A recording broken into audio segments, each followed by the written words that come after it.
The red-haired man calls out to Elizabeth while bathing with a gurgling pink-haired baby. A gentle hand caresses the cheek of the giggling pink-haired baby amidst sparkling bubbles. Reflections on a luxurious lifestyle where caring for the child brings unexpected, heartfelt rewards. The man holds the baby close, cherishing the blessed environment they now share together. Recalling a past life before being born anew, she vows to cherish this family forever. A blue-haired infant cries out from within a golden patterned swaddle against a dark background. In her previous life, she was named Liz and remembers the day she was signed. The blue-haired girl stands alone among robed figures, reflecting on her isolated and lonely childhood. Orphaned and poor, the blue-haired girl learned early that money was the only key to survival. Driven by a need for stability, she worked tirelessly to gain entry into the royal palace. She studied by candlelight, dreaming of family within the 300-year-old kingdom of Eltode. A portrait depicts the infamous Tyrant family, distinguished by their vibrant and blazing red hair. Michael, the war demon, leads a charge on horseback to crush rebellious nobles with force.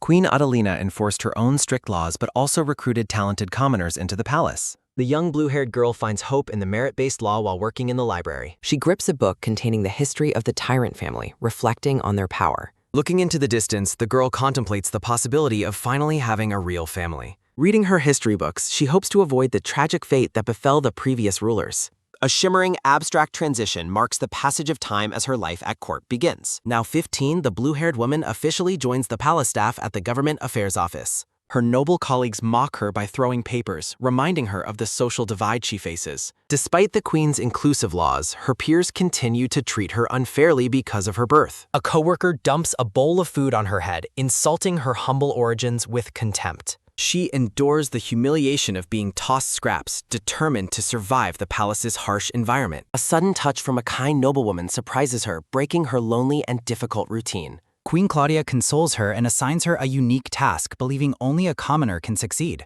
The queen gently wipes away the woman's tears, offering a rare moment of maternal affection. Tasked with her first major duty, she takes charge of protecting the kingdom's glowing magic crystal. A sharp metallic ring sounds out as she investigates a suspicious noise in the corridor. A sudden, sharp click sounds as a hand reaches out to open a locked door. She discovers a golden-haired girl loitering near the crystal just as a dark incident begins. Guards swarm the room as a loud shout accuses the blue-haired woman of stealing the crystal. The golden-haired girl appeals to her mother, the queen, and accuses the manager of attempting to steal the magic crystal. The blue-haired woman defends herself by stating she is following the queen's orders and challenges the girl to prove her own innocence before making baseless claims. Queen Claudia dismisses her defense, stating that hiring a commoner was an error. Betrayal stings as the blue-haired woman realizes the queen has completely turned against her. Soldiers surround her with leveled spears as she gasps in shock at the sudden, violent turn. Queen Claudia praises her daughter for exposing the crime while condemning the commoner for the theft. A hand grips a ceremonial dagger as the queen orders the immediate imprisonment of the manager. Spears press against her neck as the crowd calls for the execution of the lowly commoner. Facing death, she feels utter disbelief that the wise queen would side with such obvious lies. The angry crowd gathered at the guillotine cheers and demands the death of the supposed criminal. From the royal box, the queen and her daughter watch the spectacle with cold, detached indifference. Looking at the guillotine, she realizes the cycle of discrimination against commoners is impossible to break. As the mob roars, she bitterly remembers how hard she worked for the very people now. A heavy thud sounds as a rock thrown from the crowd strikes the woman's head. Blood drips from her forehead as she kneels in rags, broken by the weight of injustice. Exhausted and betrayed, she finally lets go of her hope and stops caring about the outcome. The queen watches as the commoners continue to jeer, reinforcing the unbridgeable gap between classes. Looking skyward, she accepts her end, realizing she has no family left to protect or mourn. She wonders if her fate would be different if she had never entered the royal palace. Her thoughts fade into the blur of her impending end as the execution draws near. Looking up at the cold steel of the blade, she wonders if things could have been different. A heavy metallic slide echoes as the blade falls, ending her previous life with one final plea. Within a shimmering violet crystal, the blue-haired girl's essence remains suspended in a mystical, frozen moment.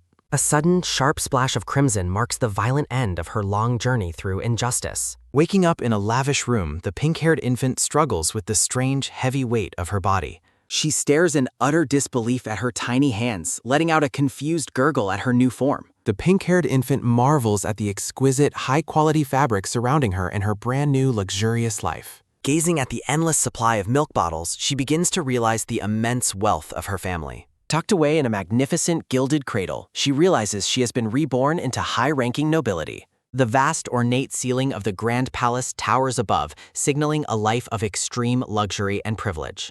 With wide, sparkling eyes and a bit of drool, the pink-haired baby excitedly takes in her surroundings.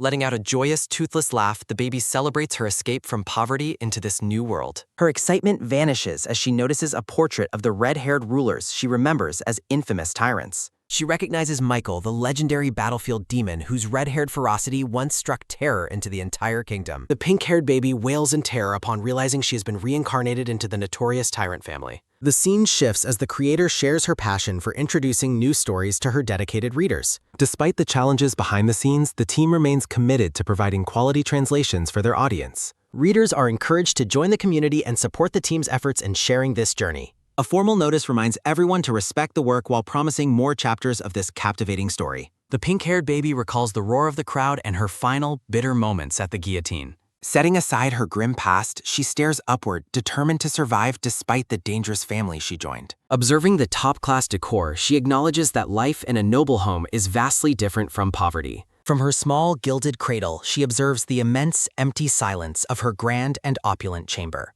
Exhaustion takes over as the infant drifts into a peaceful sleep under her soft, floral-patterned blanket. Waking up refreshed, she continues her investigation of the room, looking for clues about her new identity. Examining the royal portrait again, she confirms that these infamous nobles are indeed her new kin.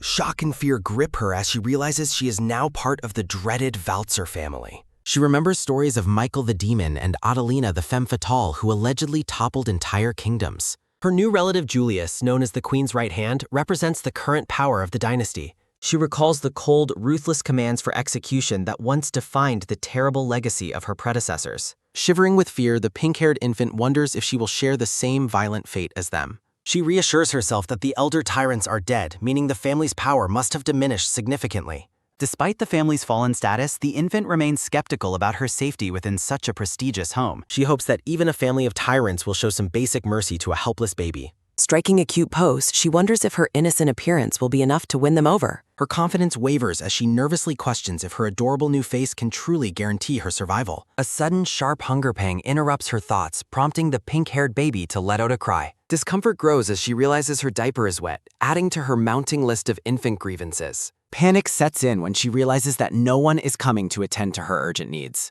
A sudden click sounds as a brown-haired maid finally opens the door, her expression cold and indifferent. A heavy thud sounds as the maid roughly shoves a cold bottle of milk into her mouth. The pink-haired baby recoils in shock, protesting the freezing temperature of the poorly prepared milk she received. The maid stares down with a blank, uncaring gaze, showing absolutely no maternal warmth or professional concern. After a brief, miserable feeding, the maid heartlessly walks away while the frustrated infant continues to cry. Tears of betrayal fall as she realizes her hopes for proper care were misplaced and her discomfort remains. She bitterly reflects that even a fallen noble family should be able to properly care for a child. Sunlight streams through the window, contrasting the bright, beautiful day with her lonely and neglected situation. Reaching her breaking point, the pink-haired baby lets out a loud, desperate wail to demand some attention. A quick thump sounds as the maid roughly pats her back, providing a cold, mechanical form of comfort. Exhausted by the lack of care, the pink-haired infant finally closes her eyes and drifts into sleep. Pink-haired baby feels her stomach growling loudly after going half a day without any nourishment.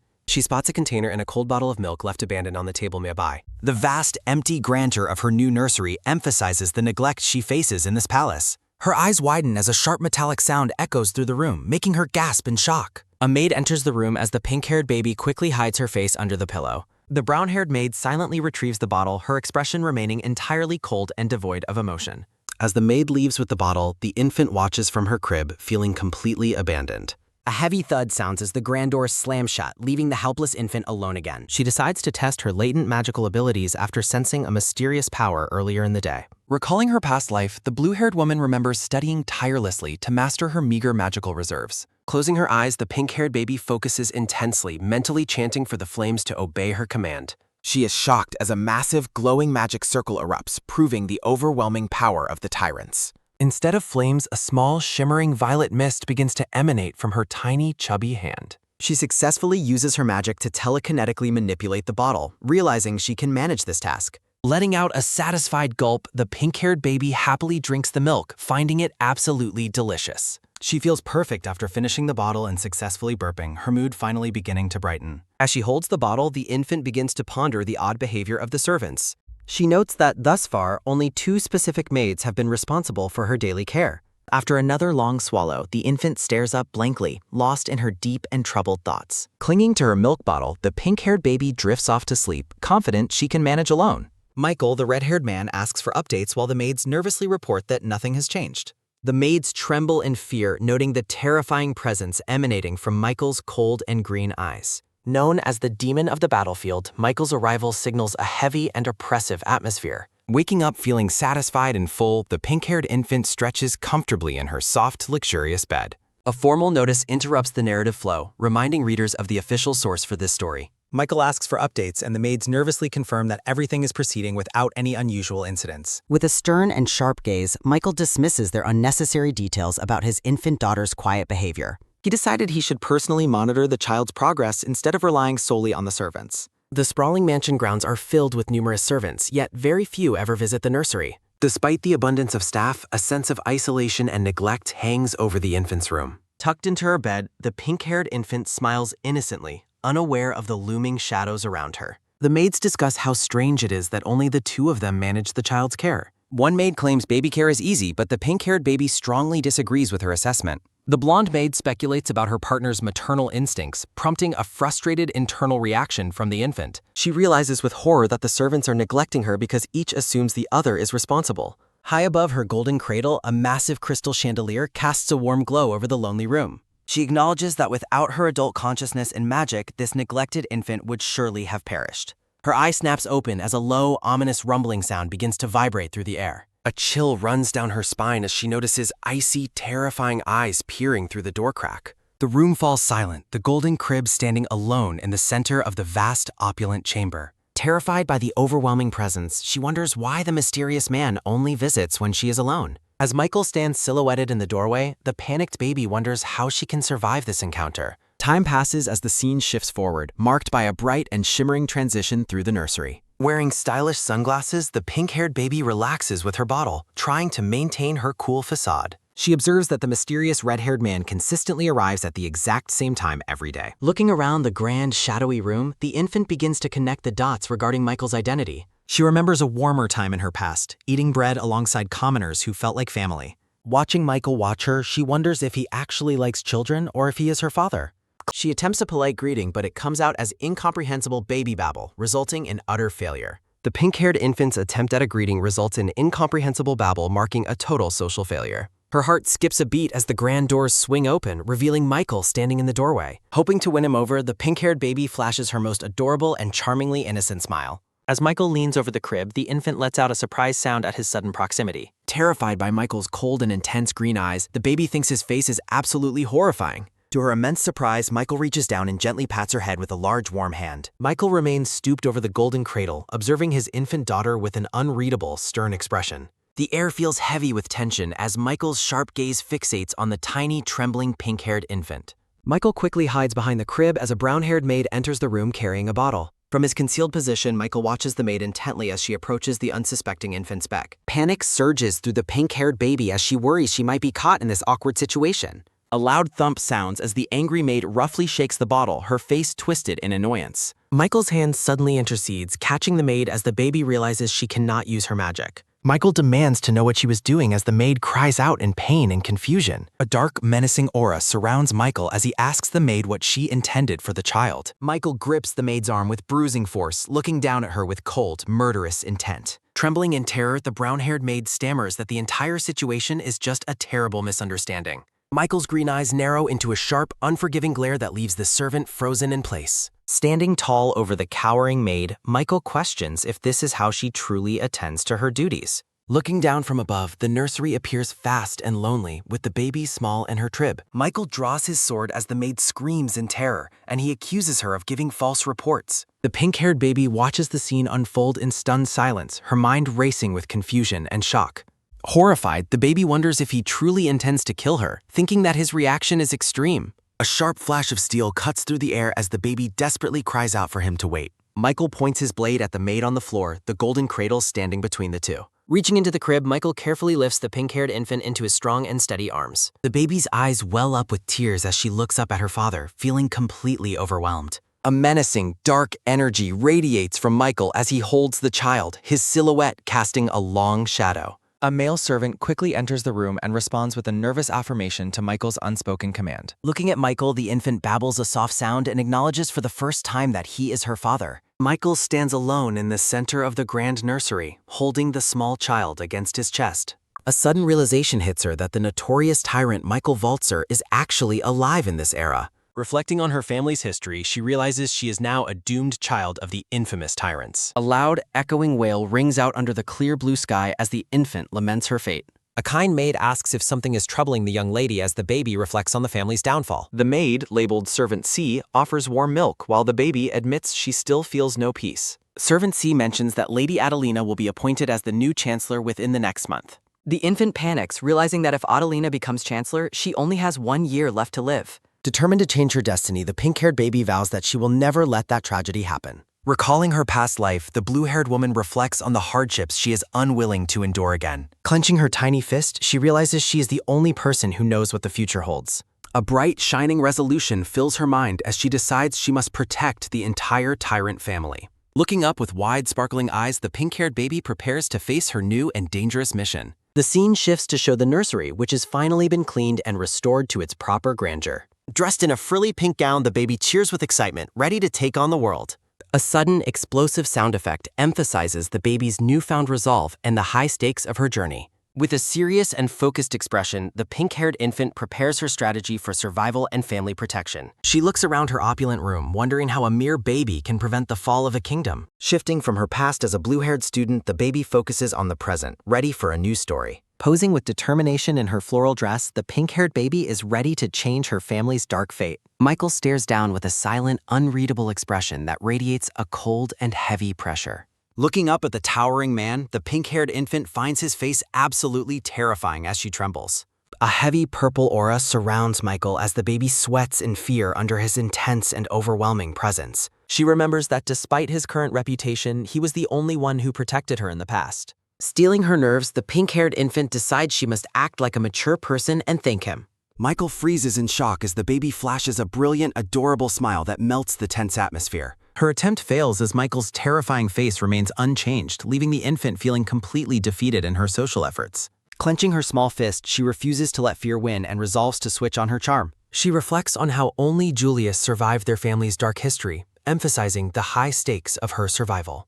Pushing a cutout of her father, she vows to turn Michael into an ally to avoid future disaster. A vibrant and starry transition marks the beginning of her new plan to win over the tyrant. A bold title card announces the official start of her mission for bonding between father and daughter. She plans to use magic as a shield to survive Michael's aura, fearing she might lose her composure. Recalling Michael's odd behavior with baby supplies, she begins to wonder about his true intentions for her. Standing awkwardly, Michael holds a frilly yellow dress and a pink stuffed rabbit with a stern, focused face. A close-up highlights Michael's piercing green eyes as he continues to observe the small child with intense scrutiny. Breaking the long silence, Michael asks why she isn't crying like a normal infant would in his presence. He notes that his aura usually scares away animals and children alike, yet his daughter remains strangely calm. Watching them, the brown-haired maid muses that the pair seems to be having a real parent-child conversation. Michael's voice booms as he demands confirmation if his daughter truly likes him, scaring the poor maid. Michael falls back into a quiet, pensive state as the infant babbles a soft acknowledgement of her father. The pink-haired baby stares up with wide, sparkling eyes, trying to maintain her innocent and charming facade. Reaching out, Michael offers the stuffed bunny to Elizabeth, his large hand dwarfing the small toy. She accepts the gift, pondering that this might be a small step toward building a positive relationship. The brown-haired maid enters the frame, approaching the master to discuss the next steps of the baby's care. Upon hearing about the infant's hygiene, a dark and manic energy flares around Michael as he makes a decision. With a wide and frightening grin, Michael declares that he will personally bathe with his infant daughter. The maid nervously tries to suggest that magical cleansing tools are sufficient, hoping to avoid the impending chaos. Elizabeth is left speechless and sweating, horrified by the prospect of a bath with the terrifying tyrant. Michael lifts the crying baby into the air, while the maid trembles at his sudden and intense enthusiasm. Michael's large, strong fingers cradled the tiny arm of the infant, showing the massive difference in their sizes. Wearing an open robe, Michael holds the nervous baby while the maid cries in distress in the corner. Following the maid's instruction, Michael tries to hold the child closer to his chest with an uncertain expression. Pressed against his chest, the infant is amazed by the physical strength and stability she feels from her father. She finds an unexpected sense of security in his arms, marveling at how perfectly she fits against him. In the grand and opulent bathroom, Michael prepares for the bath while keeping a firm hold on Elizabeth. Michael examines a bottle of soap, his intense gaze making even a simple task feel dangerously important. Seeing the intense supermint soap, the panicked baby internally screams for a servant to save her. Exhausted and pale, the infant lies in her crib, feeling lucky to have survived the ordeal alive. A commemorative frame depicts the chaotic bath time, showing the maid's terror versus Michael's calm, intense focus. The infant feels physically ill and bloated, unable to even think about drinking her milk after the bath. Panic seizes the maid as she notices the young lady looking sickly and pale in her arms. The maid rushes to find Michael while the baby remains alone, suffering from a sudden and sharp pain. Surrounded by darkness, the suffering infant notices a mysterious and ethereal light beginning to glow around her. A massive, intricate magic circle erupts beneath Elizabeth, bathing the entire room in a brilliant golden light. Panicked and out of breath, Michael bursts through the doors, desperately calling out his daughter's name. A frantic sound echoes through the hall as someone rushes toward the source of the magical disturbance. Michael and the maid stand over the golden crib, looking down at the quiet infant with deep concern. The pink-haired baby sleeps peacefully with a soft blush, unaware of the chaos her magic has just caused. Michael looks down with a bead of sweat while the brown-haired maid watches him with concern. Michael instructs the servant to summon a doctor immediately to check on the quiet infant. Standing by the ornate golden cradle, Michael gazes at his daughter with a worried, uncertain expression. Within a shimmering aura, the blue-haired woman suddenly manifests on the floor of the grand nursery. Breathless and trembling, the blue-haired woman touches her face in a state of complete and utter shock. Looking down at her hands, she realizes with a gasp that she has regained her former body. A bold warning message appears, demanding that readers only support the series on the official website. From her position on the floor, the blue-haired woman observes the pink-haired infant sleeping in the crib. A pale hand reaches out toward the railing of the golden cradle as the room remains silent. Leaning over the edge, the blue-haired woman watches her infant self sleeping peacefully under the blankets. She wonders why her old form has returned while she gently touches the pink-haired baby's forehead. The blue-haired woman vanishes in a swirl of light as the pink-haired baby suddenly wakes up. With a serious expression, the infant stares forward as she begins to process her strange new situation. The blue-haired woman reappears as a spectral figure floating effortlessly through the air of the nursery. Looking back at the cradle, she notes that her infant body is currently deep in sleep. Examining her glowing hand, the blue-haired woman realizes that her magic has finally fully manifested within. She comically deduces that the manifestation is why her older form has suddenly appeared from the baby. Peering into the crib, she considers the consequences of someone touching her physical body while manifested. Boom! The baby wakes up with a start as she recalls that built-up magic can often misfire. She reflects on her recent lack of magic use while imagining Michael and the maid's surprised reactions. Michael frantically bursts into the room, calling out for Elizabeth to see if she is truly safe. The maid quickly leads an elderly, balding doctor toward the cradle to examine the young lady. Leaning on his cane, the white-bearded doctor asks about Elizabeth's current condition with a gentle tone. Michael panics and demands the doctor hurry, while the infant feels a pang of pity for the elder. Reassured, the infant tries to convey she is fine, causing Michael to react with a comedic shock. While Michael falls to his knees, the elderly doctor uses his stethoscope to examine the tiny child. The doctor confirms that the young lady is in perfect health, leaving Michael frozen in absolute disbelief. Michael roars in confusion about her earlier suffering while the baby fears for the poor doctor's life. Deciding she must take control of the situation, the infant prepares to speak her very first word. With a determined look, Elizabeth reaches out and addresses her father directly for the first time. A decorative lace frame emphasizes her simple yet powerful request for a warm and comforting hug. Blushing deeply, the adorable pink-haired infant reaches out her small arms toward her towering red-haired father. Michael stares in silence, completely captivated by the baby's demand for his full and undivided attention. Carefully lifting her from the cradle, Michael holds his small daughter close against his strong, armored chest. Resting against him, she realizes the pain was merely a side effect of her magic finally awakening.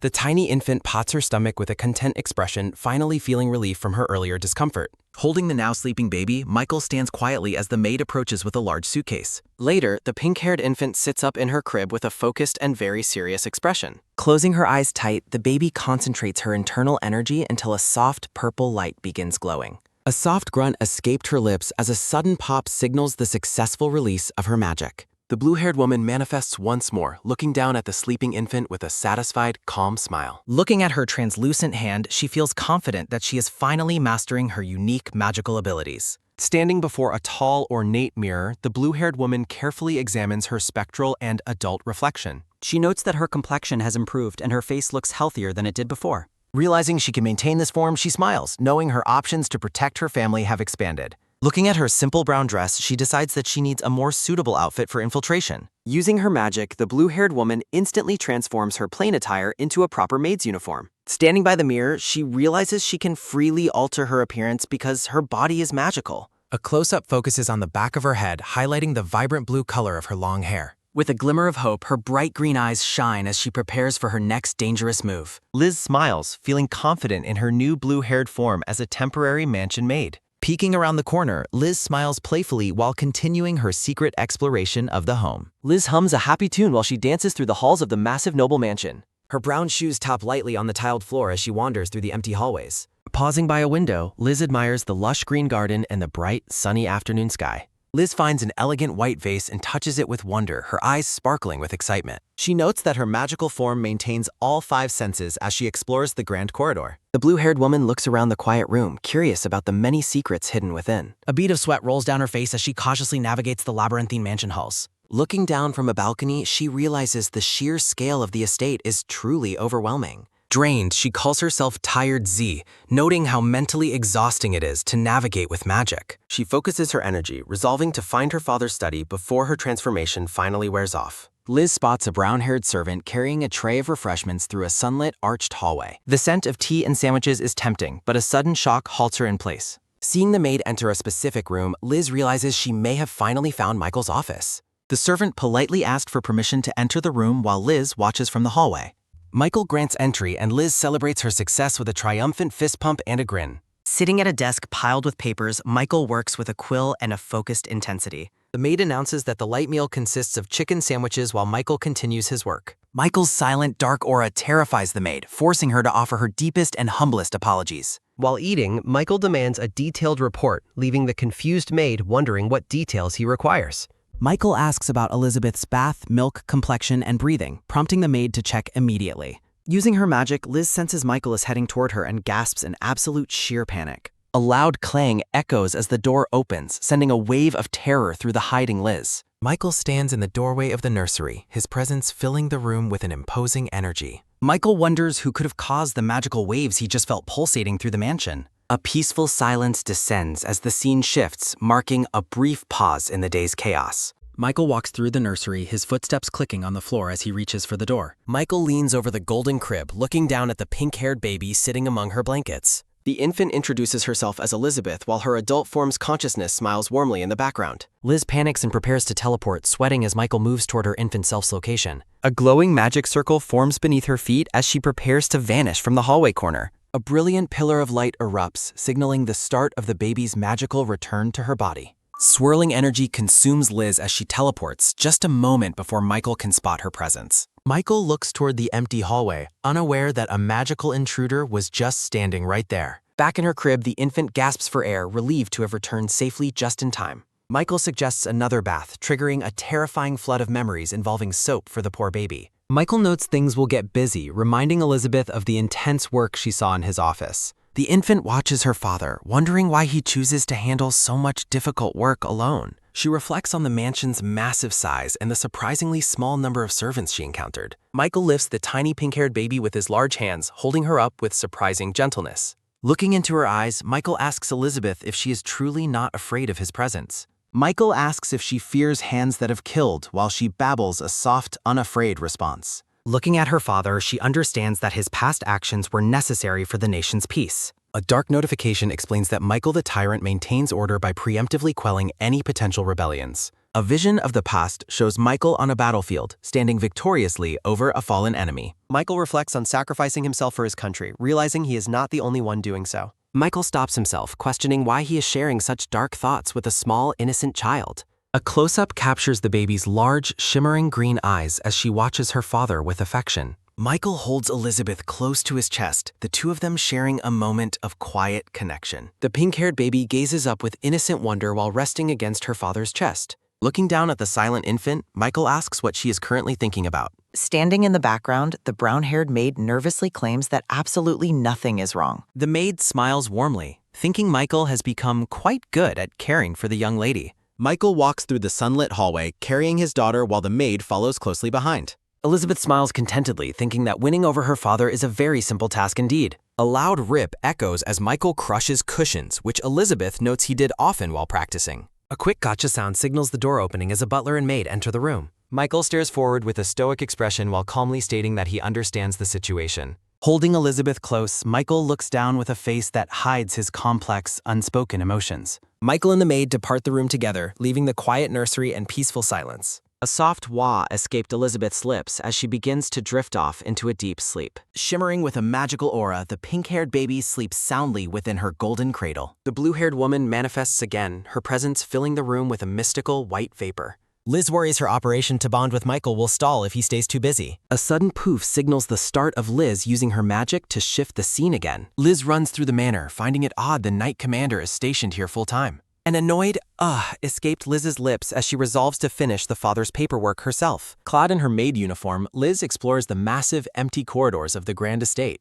Liz panics when she realizes that she is actually currently standing right there in the mansion. A hand holds a decorative black quill, ready to begin signing the stacks of documents. Liz signs the papers, thinking Michael will only need to add his signature once he returns. Liz imagines a smug Michael, noting that her secret assistance is actually incredibly helpful to him. Michael looks at a blank document with confusion, wondering about the state of his work. Sitting at his grand desk, Michael examines the finished paperwork with a very suspicious look. Peeking through the glass window, Liz watches Michael work from her hiding spot outside. Liz smiles, feeling triumphant that her secret plan gives her more time with her father. Michael works while Liz watches, and he thinks he must come up with a new solution. Nestled against Michael, Elizabeth feels absolute bliss as they share a quiet nap together. Elizabeth notes how good it feels to rest on Michael's chest while he sleeps Howay. Michael gazes at the child, wondering how a baby can endure his intense magic power. Elizabeth silently credits her magic and past life memories for her resilience while smiling at him. Michael's terrifying dark aura overwhelms the maids who tremble in fear of his powerful presence.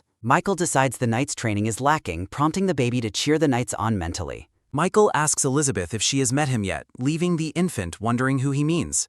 A dark notification reveals that Elizabeth has an older brother named Julius who exists nearby. Elizabeth is shocked, realizing she completely forgot about Julius, the Tyrant family's only other survivor. A vision of the ruthless Julius Waltzer appears, causing the infant Elizabeth to scream in terror. A bold warning screen interrupts the scene, highlighting the gravity of the family's secret history. Gossip fills the grand hall as the scene shifts to a young man walking away. A servant informs Julius that Michael will not be attending sword training again for the day. Julius stops and asks what happened while the servant begins to explain his father's absence. Sparkles surround the pink-haired Julius as he reacts with surprise to the news about Michael. While being fed, Elizabeth realizes she was so obsessed with Michael that she forgot Julius existed. Close up on Elizabeth as she drinks from her bottle, her large green eyes showing deep thought. Looking at Michael's back, Elizabeth wonders if there are simply not enough trustworthy people around. Elizabeth concludes that Michael's intense and frightening nature is simply scaring all the servants away. A loud burp escaped the baby's lips as the maid gently pats her on the back. Elizabeth looks away with a sweat drop, contemplating the difficult situation regarding her father's reputation.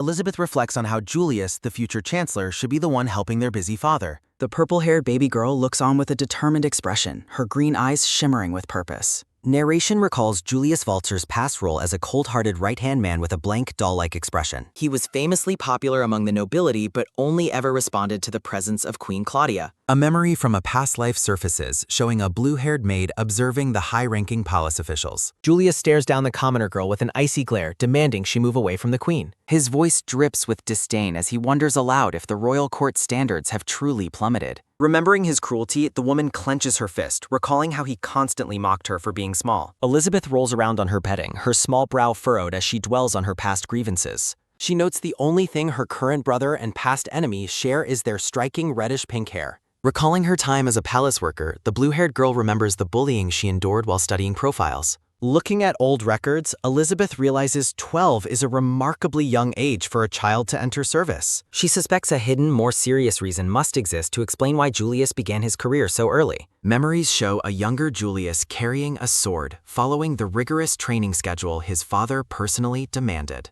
A brown-haired official confirms the schedule is correct while the young boy listens with a focused gaze. Julius is shocked and annoyed to learn his father canceled his lessons to spend time with the baby. He immediately orders a carriage, unable to believe his father would prioritize Elizabeth over his training duties. In the lush garden, Michael cradles Elizabeth while a maid explains the necessity of exposing babies to sunlight. A sharp glint appears in Michael's emerald eyes as he senses an unexpected arrival at the palace gates. A heavy carriage rolls through the garden gates, catching Michael off guard as he wasn't expecting any visitors. Michael continues to focus on the baby in his arms while the carriage comes to a complete halt nearby. The maid offers to investigate the carriage, but Michael notes the visitors are already walking toward their table. A pair of polished brown boots strike the ground with a quick, decisive sound as someone exits. Julius rushes forward with a shout for his father, startling Elizabeth so badly that she begins to cry. Elizabeth panics as her baby instincts take over, making it impossible for her to stop the flow of tears. The maid watches in silent concern while the tension between the father and his son begins to mount. Michael stares coldly at Julius while covering his ears, his silent disapproval filling the chaotic, noisy garden air. The scene remains tense as Michael ignores his son's outburst, focusing solely on the wailing baby in his arms. Michael finally speaks, his tone icy as he questions why Julius isn't currently attending his scheduled school classes. Julius stammers as he tries to explain his presence, clearly intimidated by his father's imposing and stern aura. Michael dismisses him immediately, his voice flat as he orders his son to return to where he belongs. Defeated and heartbroken, Julius turns away with his head bowed, his spirit crushed by the harsh public rejection. Watching him leave, Elizabeth realizes her father doesn't actually hate Julius, but simply handled the situation very poorly. Elizabeth tugs on the maid's sleeve, signaling that she is ready to go back inside for a nap. Michael remains stoic as he gives the final order to take the baby back to her private room. The maid acknowledges the command and gently takes the pink-haired baby from her father's lap to depart. Elizabeth feels a pang of sympathy for her brother, noting how visibly pained he was by the cold dismissal. Safe in her room, the baby closes her eyes, drifting off to sleep amid soft, glowing magical lights. The scene shifts to the quiet courtyard where a stone fountain flows gently against the palace's white walls. Tucked away in a corner, young Julius huddles on the ground, weeping silently into his crossed, trembling arms. Sunlight catches the tears in his eyes as he remains lost in a state of deep, lonely despair. A blue-haired maid appears before him, her presence like a ghost from a past timeline that shouldn't exist. She offers a kind, warm smile, softly asking the sobbing young boy if he is feeling all right. Startled, Julius snaps his head up with wide eyes, defensively demanding to know who has been watching him. He quickly tries to hide his tears, lying that something just got in his eye while she laughs. She gazes at the beautiful boy, lamenting that he is destined to grow into such an awful, cold adult. Confused by her strange words, the young boy looks up and asks her to clarify what she meant. Julius's expression softens slightly as he realizes she has seen his vulnerability, asking again if she was watching. The two sit together among the flowers, a momentary peace settling between the lonely boy and the maid. A haunting memory of mocking noble women flashes through his mind as he declares his deep hatred for women. The blue-haired maid looks away with a serene expression, leaving Julius to stare at her in silent wonder. Liz excitedly suggests making a plan, leaving the pink-haired Julius visibly stunned by her sudden energy. Liz enthusiastically announces the super Operation Best Buddies parent-child to a completely bewildered Julius. Liz and Julius sit together in the garden, the atmosphere calm yet filled with unspoken tension. Liz repeats her call to lay out a plan, while Julius questions the abruptness of her proposal. Liz proudly dubs her strategy the Super BFF Parent and Child Operation amidst a shower of celebratory stars. Julius reacts with utter disbelief, questioning the ridiculous and half-witted name of her proposed operation. Julius stares skeptically at Liz, asking if she is even truly an adult given her behavior. Liz blushes intensely as Julius continues to question her maturity and her strange, impulsive ideas. Julius teases Liz for acting tough after crying, while she internally complains about his difficult personality. Julius agrees to hear the plan, causing Liz to look on with a curious and expectant expression. Liz thinks Julius' arrogant tone proves that he is indeed the insolent son of a tyrant. Julius asks Liz why she is making such a funny face during their tense verbal exchange. Frustrated, Liz clutches her head and laments that Julius is still incredibly insolent toward her efforts. A sudden, bright flash of light fills the scene, indicating a sharp shift in time. A flashback shows Michael and Julius sharing a cold, silent moment within the dark mansion halls. During dinner, infant Elizabeth feels the suffocating atmosphere created by Michael's overwhelming and dark presence. A framed text details the first operation, reporting on the academy to earn Michael's praise. Julius speaks up during the meal, addressing his father in a desperate attempt to gain attention. Julius informs Michael of his plan to return to the academy the following morning for training. Michael continues eating silently, offering only a brief and cold acknowledgement of Julius's stated plans. Julius mentions winning a tournament, but Michael remains completely indifferent to his son's hard-earned achievements. Elizabeth watches the exchange with a determined look, clenching her tiny infant fists in silence. Elizabeth realizes that Michael's distance makes her own efforts to praise him feel entirely meaningless. Julius pauses at a doorway, his expression somber as he prepares for yet another difficult interaction. Julius invites Michael to go deer hunting, but Michael's cold turned back is his only response. A close-up reveals Michael's icy and unreadable expression as he looks toward his son's invitation. Elizabeth shouts that the servants can care for her, hoping to bridge the family gap. Feeling rejected, Julius declares that he will go out and hunt the deer by himself. Michael dismisses Julius's plan as unnecessary while he remains focused on caring for the infant Elizabeth. Elizabeth is distraught, realizing that Michael is leaving Julius with no way to connect with him. A third operation involving childlike reliance is met with Julius's loud and angry refusal to participate. Julius reflects on the harsh reality that the House of Veltzer does not allow for weakness. Liz looks on as a notification warns that indulgence is strictly forbidden in this cold household. Liz understands that Michael is the tyrant head of an equally tyrannical and emotionally distant family. Liz apologizes, realizing that hoping for a normal family bond was far too much to expect. Julius regrets being swayed by Liz, dismissing Michael's recent behavior as merely a passing whim. Julius resolves to work even harder to deliver the results necessary to earn his father's elusive respect. Looking at Michael's back, Julius vows to grow strong, just like his powerful and ruthless father. A vision shows a young Julius training with a sword until his hands are bloody and raw.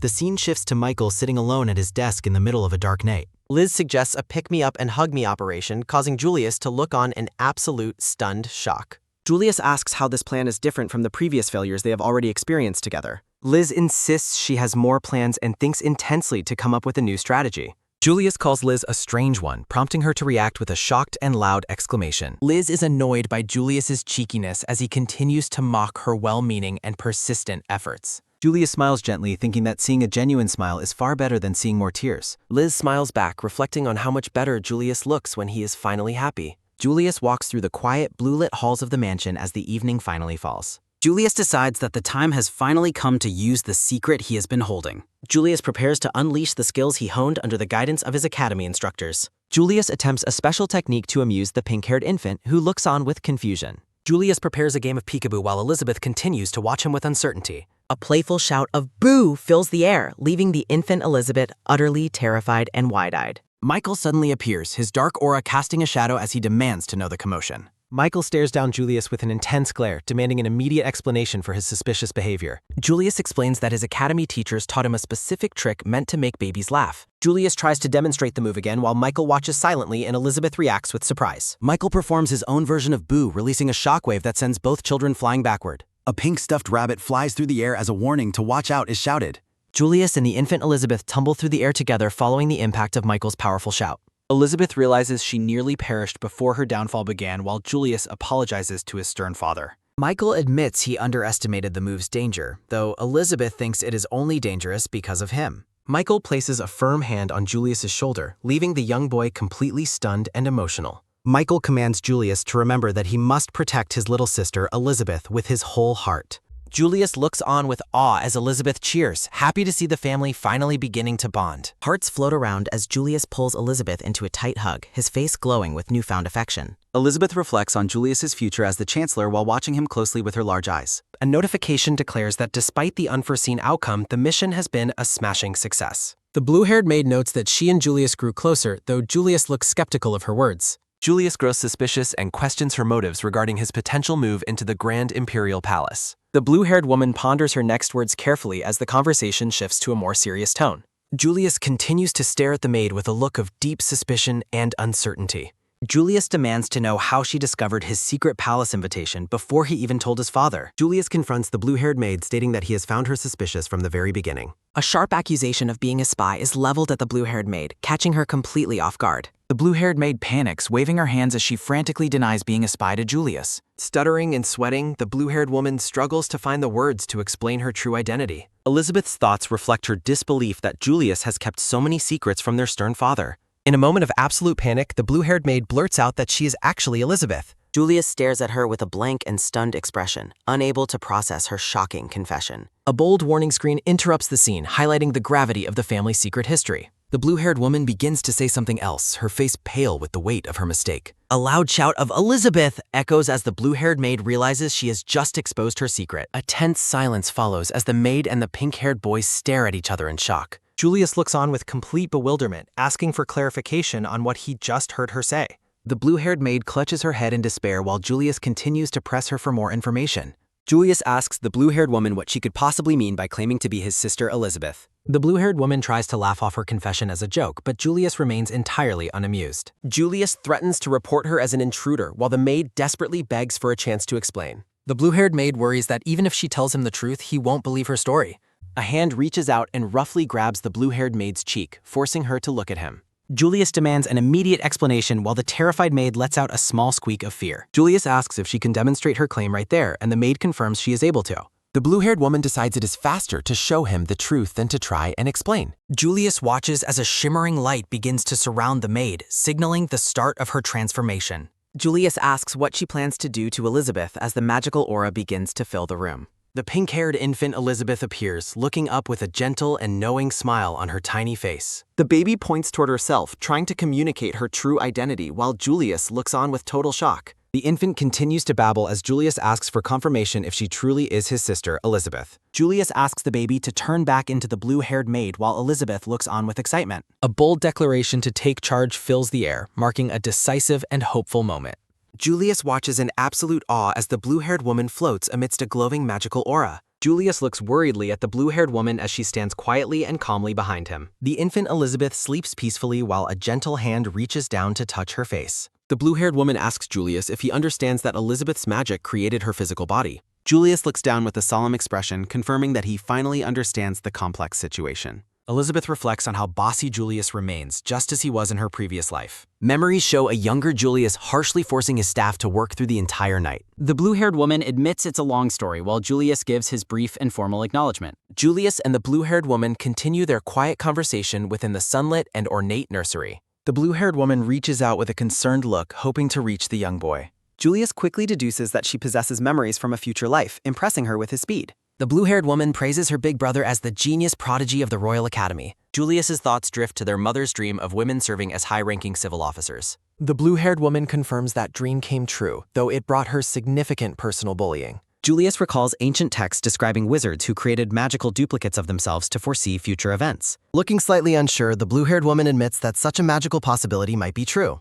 Elizabeth realizes there is a dark secret about Julius' future that she cannot tell him. She remembers finding a discarded document stating that Michael entered the demon forest entirely alone. The vision shows Michael surrounded by magic beasts with no reinforcements ever arriving to assist. Michael collapsed after the battle, desperately clutching a magic crystal that became a national treasure. By offering that crystal to the royals, Julius secured his path to becoming the new chancellor. Julius looks intensely at the blue-haired woman, sensing the weight of her many unspoken thoughts. Elizabeth keeps the truth hidden that it was actually Julius who sent Michael to die. The blue-haired woman remains silent, knowing some truths are too dangerous to ever speak aloud. A close-up reveals the blue-haired woman's internal struggle as she keeps the dark secret hidden. Julius dismisses the need to know the future, choosing instead to focus on the present. Julius resolves to make choices that will strengthen his father rather than leading to ruin. The blue-haired woman urges Julius to act as Michael is currently shaping the world's events. Julius smiles with pure joy, feeling a deep connection now that he understands his sister. Glowing with determination, Julius vows to make choices that will empower his father and family.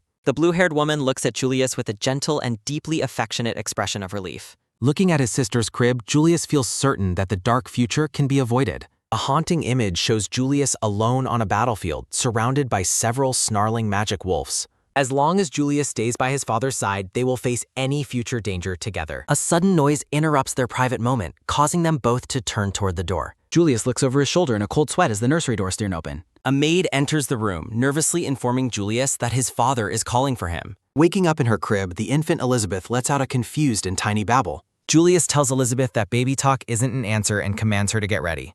Julius prepares to leave while the baby bobbles back a cheerful and understanding infant agreement. Michael observes his son, noting that Julius seems unusually concerned about the welfare of Elizabeth. Julius quickly calls out to Michael while holding his little sister protectively in his arms. The atmosphere turns heavy as Michael looms over a servant while Julius watches from behind. A small panel depicts the infant Elizabeth being lifted gently from her warm wooden crib. Michael lifts Elizabeth up while she hopes her secret magical body wasn't discovered by him. Elizabeth feels immense relief as she realizes her father did not notice the magical projection. Julius also feels a wave of gratitude that their secret plan remains safe for now. Michael holds Elizabeth while standing before Julius, their shadows stretching across the ornate room. Michael announces that the family will be traveling to the royal palace within the next month. Michael tells Julius to come along, and Julius agrees to join his father. Elizabeth notes that her brother can finally speak with their father in a normal way. A brown-haired maid stands quietly by the window in the sunlit nurseryman. Preparing a bottle, the maid shudders at the thought of the master's intimidating aura. Elizabeth recalls her difficult past and how hard it was to enter the palace as Liz.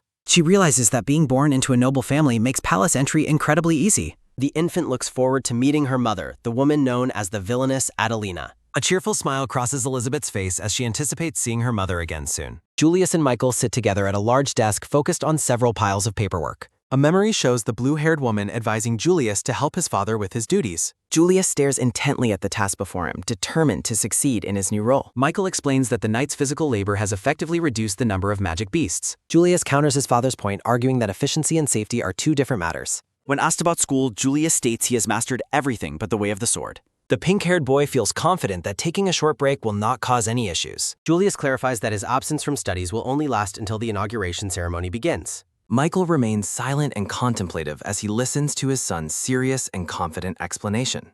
Michael anticipates next month's ceremony while silently dwelling on his thoughts about Adelina Walzer. Narration declares Adelina will be chancellor as a maid interrupts, prompting Michael to ask for details. The maid frantically reports that something has happened with the young lady, alerting Julius and Michael. Elizabeth reflects on the upcoming palace visit and her complicated feelings about her past life. The infant lies in her crib, looking bored while clutching a small pink rabbit toy. Memories of Queen Claudia, the one who killed her, cause Elizabeth to shudder in fear. Tears well up in Elizabeth's eyes as she realizes she is terrified of returning. Elizabeth tosses and turns in her bed, unable to find peace despite the plush toys. History describes Adelina as a brilliant woman who rose to power through talent and merit. Known for her justice, Adelina refused to tolerate the corruption common among the noble class. Her firm principles made her a beloved figure among the common people of the empire. Commoners gather around posters of Adelina while an orphan reflects on the hope she provided. Conversely, the nobility despised her for purging the corrupt officials from the previous king's reign. Although labeled as a villainess, Adelina's actions fundamentally changed the lives of orphans like the narrator. The maid reports Elizabeth's strange behavior while the two men watch the baby curiously. Julius stares with wide eyes, completely shocked by what he is witnessing in the nursery. Julius wonders aloud if his infant sister is actually singing as butterflies fill the room. Witnessing her magical connection with nature, Julius shouts that his infant sister must be a genius. A quiet moment follows as Elizabeth rests in her brother's arms while a toy dangles above. 1 month later, the family prepares to depart for the Grand Palace for the inauguration. Michael, Julius, and Elizabeth stand together in formal attire, ready for their important royal visit. Elizabeth is completely starstruck by the sight of her father in his formal knight uniform. The baby admires her father's impressive physique while being held close to his armored chest. A regal white carriage pulled by 4 horses travels toward the distant and magnificent royal palace. Michael warns Julius to be careful at the palace, noting the strict magical contracts for servants. Elizabeth wonders if her previous struggles were due to status rather than her lack of effort. The ornate carriage continues its journey as the scene transitions toward the towering palace gates. A procession of carriages arrives at the sprawling and majestic grounds of the imperial palace. A polished white boot steps down from the carriage onto the paved ground of the palace. The family stands before the carriage while Michael holds Elizabeth and the maid carries a basket. Elizabeth looks around with a curious expression as they finally arrive at the royal destination. Elizabeth finds the palace nostalgic, yet admits that the location still feels incredibly scary. Michael asks if she needs a diaper, but Elizabeth babbles a loud and angry no in response. Led by a brown-haired maid, Michael and Julius approach Adelina's office in the palace. Peering from her carrier, Elizabeth reflects on never visiting this place during her past life. Anxiety grips the infant as she prepares to meet the woman known as the villainess.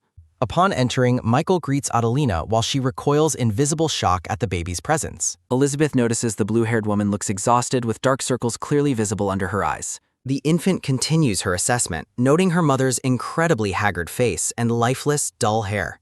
Elizabeth realizes Adelina is a victim of overwork, mirroring her own tragic past life experience. Michael urges Adelina to rest, but she insists even a tyrant would be merciful today. Adelina laughs off the concern, jokingly attributing Michael's own endurance to his inhumanely high stamina. Julius pleads for his mother to stop pushing herself, receiving a warm and affectionate thanks.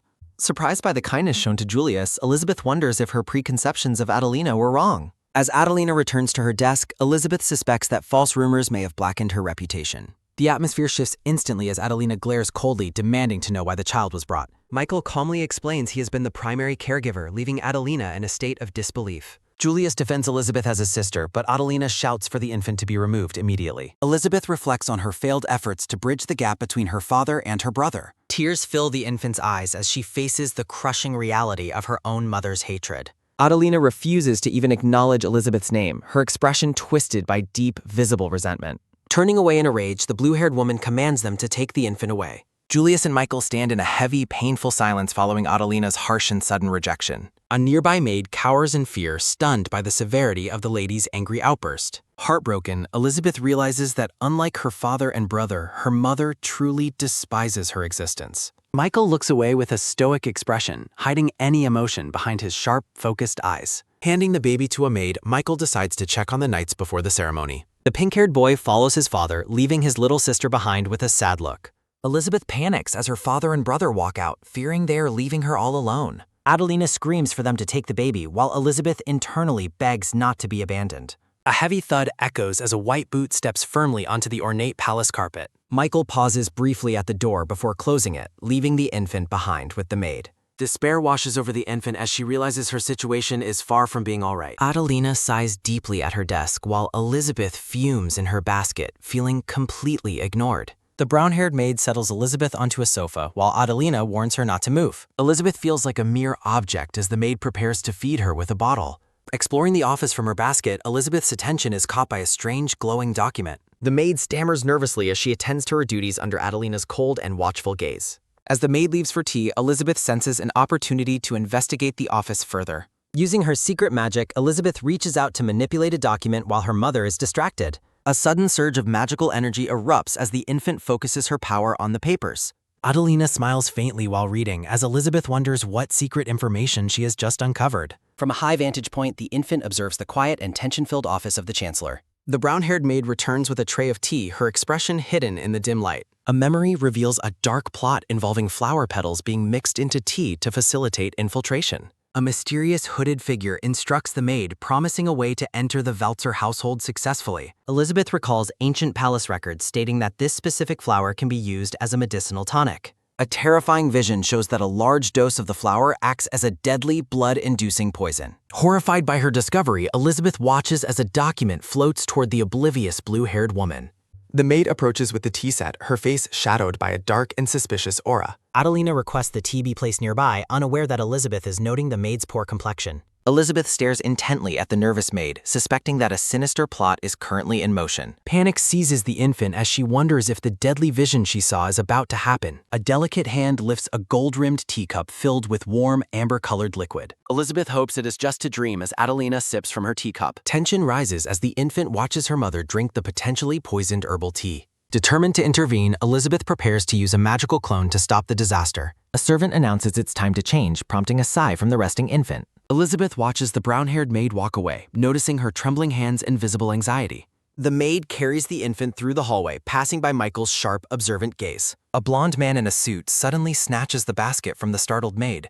The man insists on keeping the child, despite the maid's frantic and confused protests. His face turns dark as he vaguely mentions providing a necessary example of consequences. He ominously references the tea service while staring down at the terrified brown-haired maid. Realizing the tea has been served, the man questions her with a cold, piercing look. Michael's blue eyes narrow as he suggests the woman should take some permanent rest. Blood splatters as the blonde man ruthlessly stabs the maid through the chest. The maid coughs up blood in shock as Elizabeth watches the horrific murder unfold. Elizabeth realizes with horror that the cold-blooded murderer is actually a royal palace servant. Michael and Julius walk down the grand hallway, unaware of the violence occurring nearby. Julius calls out to his father, intending to speak about his little sister Elizabeth. Michael looks back with a stoic expression, acknowledging his son's call with a brief confirmation. As they walk, Julius ponders the weight of his father's words regarding their situation. Michael stops abruptly, his intuition triggered by a sudden, violent mental image of blood. Sensing immediate danger, Michael tells Julius they must return to the office at once. The murderer stands over his victim while the infant watches from her basket. He calls the dying maid a foolish woman before turning his cold gaze away. The blonde man's face remains chillingly indifferent as he prepares to finish his grim task. The dying maid reaches out for his leg, wheezing out a final, desperate plea. He reacts with visible fury when her bloody hand touches his boat. With a violent, bone-jarring kick, he sends the dying woman sprawling across the floor. Thwack! Elizabeth's eyes glow with intensity as she internally begs for the brutal violence to stop. The infant lets out a desperate cry, her magic reacting to her intense emotional distress. A massive, blinding pillar of blue magical energy erupts from Elizabeth, shaking the entire hallway. The basket flies through the air as a hand reaches out toward the falling child. Using her last ounce of strength, the bleeding maid catches the basket. Julius runs through the palace, frantically calling for his father and questioning the commotion. Michael and Julius follow the source of the mysterious fading light down the long corridor. Michael draws a small wand as they reach the scene of the massive magical discharge. They find the man collapsed and the bleeding maid protecting Elizabeth's skirt. Terrified by the amount of blood, Elizabeth's mind flashes back to her past life's end. Michael commands Julius to take the infant while a dark, oppressive aura fills the area. Julius holds his crying sister while Michael kneels to assess the dying brown-haired maid. Michael wonders aloud if the blonde man's condition is due to poison or a suicide.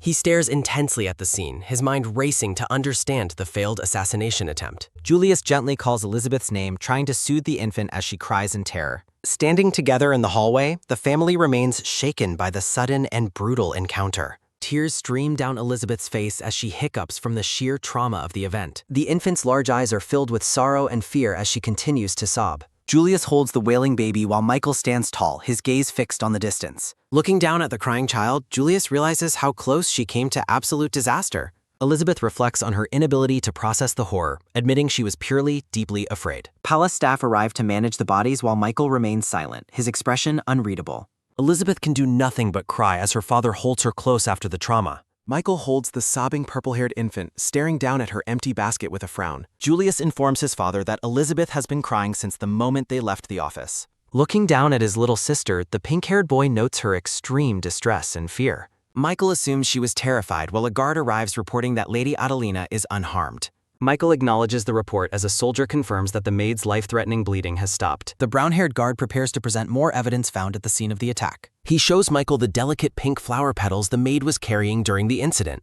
Michael's expression hardens into a cold, menacing stare as he processes the implications of the evidence. Michael takes the petals for himself while the guard acknowledges his order with a crisp salute. As they leave, Julius calls out to his father to discuss the safety of the household. Michael orders his son to ensure that Adelina is provided with a much stronger guard presence. Julius smiles with relief, thinking he can return to his studies at the academy without Ray. Michael denies the request, stating he wants Julius to remain at the mansion for some time. Michael's voice drops to a chilling tone as he begins a stern warning about their enemies. He declares that anyone daring to oppose the Walzer family will face certain and severe regret. Elizabeth rubs her teary eyes, slowly coming to terms with the magnitude of the day's events. The scene shifts to the conclusion of the grand appointment ceremony for Elizabeth's mother, Adelina. Dressed in a magnificent blue gown, Adelina smiles warmly at the cheering crowd of noble guests. Michael asks the infant if she is finally awake while Julius questions her sudden change in mood. Michael tells the squirming baby to calm down, his presence surprising the wide-eyed purple-haired girl. The red-haired man gently pulls Elizabeth to his chest, offering her a rare moment of comfort. The noble family stands together on the red carpet under the watchful eyes of the aristocracy. Guests whisper about Michael's affection until his terrifying demonic aura causes them to shriek in fear.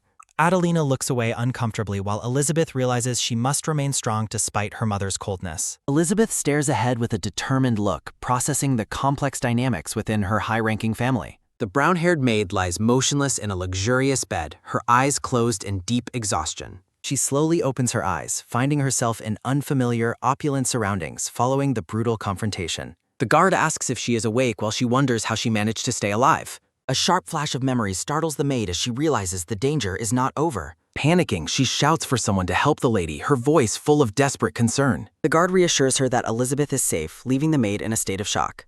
Tears of disbelief and relief fill the maid's eyes as she processes the miraculous news. Sobbing with happiness, the brown-haired woman expresses her profound joy that the infant was spared.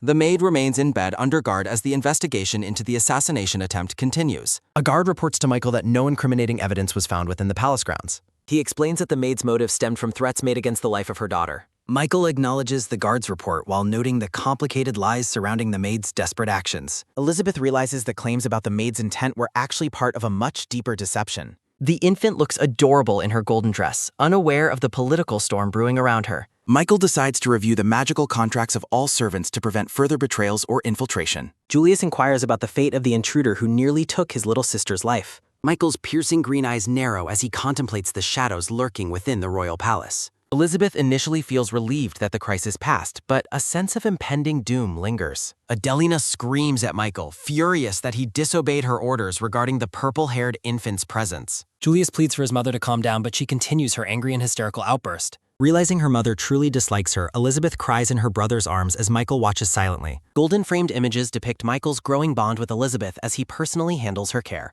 Adelina glares at her husband with pure resentment, her arms crossed in a defiant and cold stance. Michael informs his wife that he was specifically instructed to bring Elizabeth to the palace tonight. Michael and Julius watch in silence as Adelina declares herself the one responsible for the situation. Shock and disbelief are visible on the faces of both Adelina and the infant Elizabeth. Elizabeth recognizes Queen Claudia, a blonde woman in blue, while a haunting image of a guillotine appears. Adelina's golden gaze meets Elizabeth's wide eyes as the infant clutches her bottle in surprise. Michael cradles the purple-haired baby close, telling the squirming child to settle down and be calm. Elizabeth is stunned to see Queen Claudia, noting with alarm that the woman hasn't changed at all. Turning her head slightly, the elegant blonde queen maintains a graceful and composed profile. Elizabeth reminds herself of her new identity, setting aside the memories of her previous life as Liz. Addressing the first queen, Adelina asks if her preparations for the upcoming evening ball are finally complete. Claudia explains she rushed over immediately after hearing that a serious incident had occurred in this location. Adelina admits she felt compelled to hurry to the scene with her husband and children behind her. Claudia mentions hearing reports of a servant attempting to kidnap the daughter of the High Commander. Adelina remarks that Claudia shouldn't have troubled herself, even if she manages the guest rooms. A red and gold fan conceals the lower half of Queen Claudia's face as she listens. Hiding behind her fan, Claudia senses a powerful and perhaps dangerous presence nearby. From Claudia's perspective, Michael stands tall as he holds the small purple-haired infant securely in his arms. Looking up at Queen Claudia, Elizabeth feels a deep sense of unease and a very strange vibe.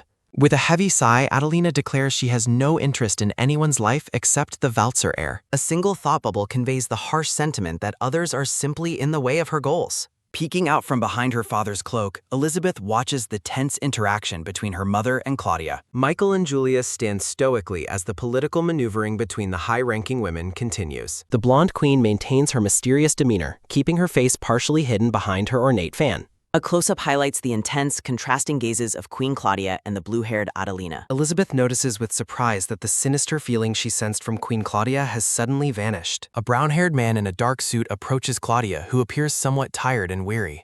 Close-up on Queen Claudia's gaze. Claudia says she is counting on Adelina, who expresses gratitude while Elizabeth thinks her mother hates her. The infant feels as though her mother deliberately pushed the first queen away from her. As the family prepares to depart, Elizabeth rests against Michael, feeling the weight of the day's encounters. Back in her chambers, the blonde Queen Claudia changes into a magnificent red and black gown. Claudia instructs her maid to make the necessary arrangements immediately, her expression cold and focused. With a chilling, narrow gaze, the queen vows that there will never be a next time. The dark-haired maid reacts with visible fear and trembling to the queen's ominous and threatening tone. Maids work quickly to finish dressing the queen as she prepares for her next calculated move. Claudia's icy blue eye reflects a lingering image of Michael holding the infant Elizabeth. The queen orders her servant to immediately send a formal message to the head court mage. Overwhelmed by the intense aura of her mistress, the maid stands frozen in a state of terror. Smiling darkly in her reflection, Claudia plans a secret investigation into something that has caught her interest. A collection of various portraits highlights the diverse and complex individuals within the kingdom's high society. Alone in her room, Elizabeth lies on a grand blue carpet surrounded by her toys and bottle. The infant practices her physical movements, successfully rolling over on the soft surface of the rug. Celebrating her progress, Elizabeth realizes she can now roll over with ease and even use magic. A golden bottle floats through the air, propelled by a trail of shimmering magical stardust. Elizabeth proudly notes she can now hold objects by herself without needing magic as she grows. Sitting upright, the small girl clutches her bottle, satisfied with her increasing strength and coordination. Looking back, Elizabeth reflects on the failed kidnapping attempt that nearly changed the course of her life. A mysterious, glowing light fills the infant's vision as she recalls a strange and prophetic sight. While drinking from her bottle, Elizabeth concludes that what she saw was actually a glimpse of the future. Under the warm sun, a maid pushes the infant Elizabeth in an ornate stroller through the gardens. The brown-haired maid expresses her deep gratitude that the child survived the recent ordeal safely, agoo. Michael explains that the maid's recovery was possible only because he permitted healing magic. Elizabeth gazes upward while quietly contemplating the outcome of the recent dangerous events. Silhouetted memories show the maid was recognized for risking her life to protect the infant. Standing by the ornate stroller, the brown-haired maid watches over the sleeping baby girl. Elizabeth remains deep in thought, her wide blue eyes staring out from her soft bedding. A warm and gentle smile spreads across the face of the devoted brown-haired maid. Shimmering lights surround the infant as she looks up with a curious and innocent expression. Surprised, Elizabeth wonders if her plan to bond with her father is actually working. Julius stands in the garden looking puzzled as small icons of his family members appear. A quick tap sounds as Julius enters the study, noting Michael had called for him. Seated at his grand desk, the red-haired Michael holds a wooden stamp over a document. The maid observes that Elizabeth seems unusually calm while the baby reaches out with joy. Michael looks up from his paperwork to announce that sword training will resume tomorrow morning. Julius happily plans his return to the academy before his expression suddenly turns quite serious. Shifting the conversation, the boy asks his father about the recent behavior of their mother. Julius expresses concern that Adelina is being far too harsh toward his little sister Elizabeth. Michael remains stoic, stating simply that Adelina must have her own reasons for her actions. Looking downcast, Julius quietly accepts his father's explanation regarding the tension within the family. The maid holds the baby while Julius stands nearby, lost in his own troubled thoughts. Julius cradles the infant close to his chest, his golden eyes filled with intense determination. Michael watches his children depart, reflecting on Elizabeth's resilience during the time spent with Julius. Michael contemplates the distance between his wife and the baby, recalling the blue-haired woman, Necria. Silence fills the room as Michael's hand moves across the paper with a golden quill. A sudden voice apologizes for the interruption as Julius and the maid turn toward the door. The butler announces a messenger's arrival from the palace, and Michael prepares to receive them. A high-pitched sound rings out, causing Elizabeth to look over with an expression of shock. Julius wonders if the royal palace has finally uncovered information regarding the attack on his mother. Clutching her pink dress, the infant Elizabeth feels a surge of intense curiosity about the news. Julius looks down at his sister and gently tells her to stop her fussing for that. Wah! A baby cries in terror as Michael's glowing green eyes narrow into a frightening gaze. Julius and the maid quickly excuse themselves from the room as the atmosphere turns cold. Michael walks toward the butler and the head mage, demanding to hear the official report. Under the moonlight, Julius stands alone over Elizabeth's crib, watching the sleeping infant in silence. With a sharp look, Julius commands a hidden presence to finally step out of the shadows. Whoosh! The blue-haired Necria descends from the ceiling, landing gracefully as Julius watches in surprise. Necria admits she was eavesdropping because she wanted to hear the report about the recent incident. Julius questions the maid, asking if she wasn't able to foresee the outcome of these events. A mental narration reveals that the blue-haired woman's knowledge of the future is not entirely perfect. She reflects that her insights are limited to the memories belonging to Liz, the former commoner. After Necria apologizes, Julius reassures her that results are the only thing that truly matters. Leaning over the balcony, Julius looks out into the night while lost in a pensive mood. Julius remarks on needing more practice, prompting a surprised question from the blue-haired maid nearby. He confesses that swordsmanship is his only failing grade, shocking Necria, who thought he was perfect. Looking down with intensity, Julius vows to train harder so he can protect everyone he loves. Necria makes a bold request, asking Julius to take her to the academy with him. Julius looks stunned while Necria argues it is only natural to support the family's future head. With her hand over her heart, Necria declares her own strong desire to protect her family. A close-up of the maid's face reveals her bright green eyes and a confident, knowing smile. Julius repeats her words with a smirk, seemingly intrigued by her sudden display of fierce loyalty. Looking toward the crib, Julius poses a chilling question about what happened to the real Elizabeth. A recruitment notice seeks translators, proofreaders, and editors for the Discord community.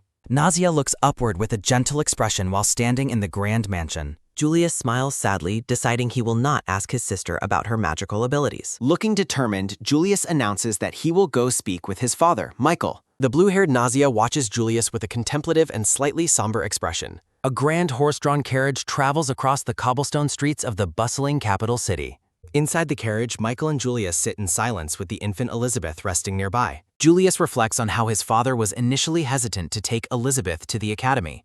A single thought bubble questions the decision of taking the infant to the academy. Julius explains that he worried Elizabeth would be lonely with both him and Michael absent. Michael gazes on his son and infant daughter with a calm and observant expression. An adorable heart-shaped arrow strikes Michael as Elizabeth looks up with wide, innocent eyes. The Eldetoid Royal Academy stands as a massive sanctuary for nobles, run by the king. Michael notes that knights guarding the mansion have been ordered back to the royal palace. Michael declares it would be safer to take Elizabeth with them to the Royal Academy. Elizabeth makes a soft baby sound as Michael watches her from inside the carriage. Michael looks slightly confused as sunlight filters through the carriage window during their journey.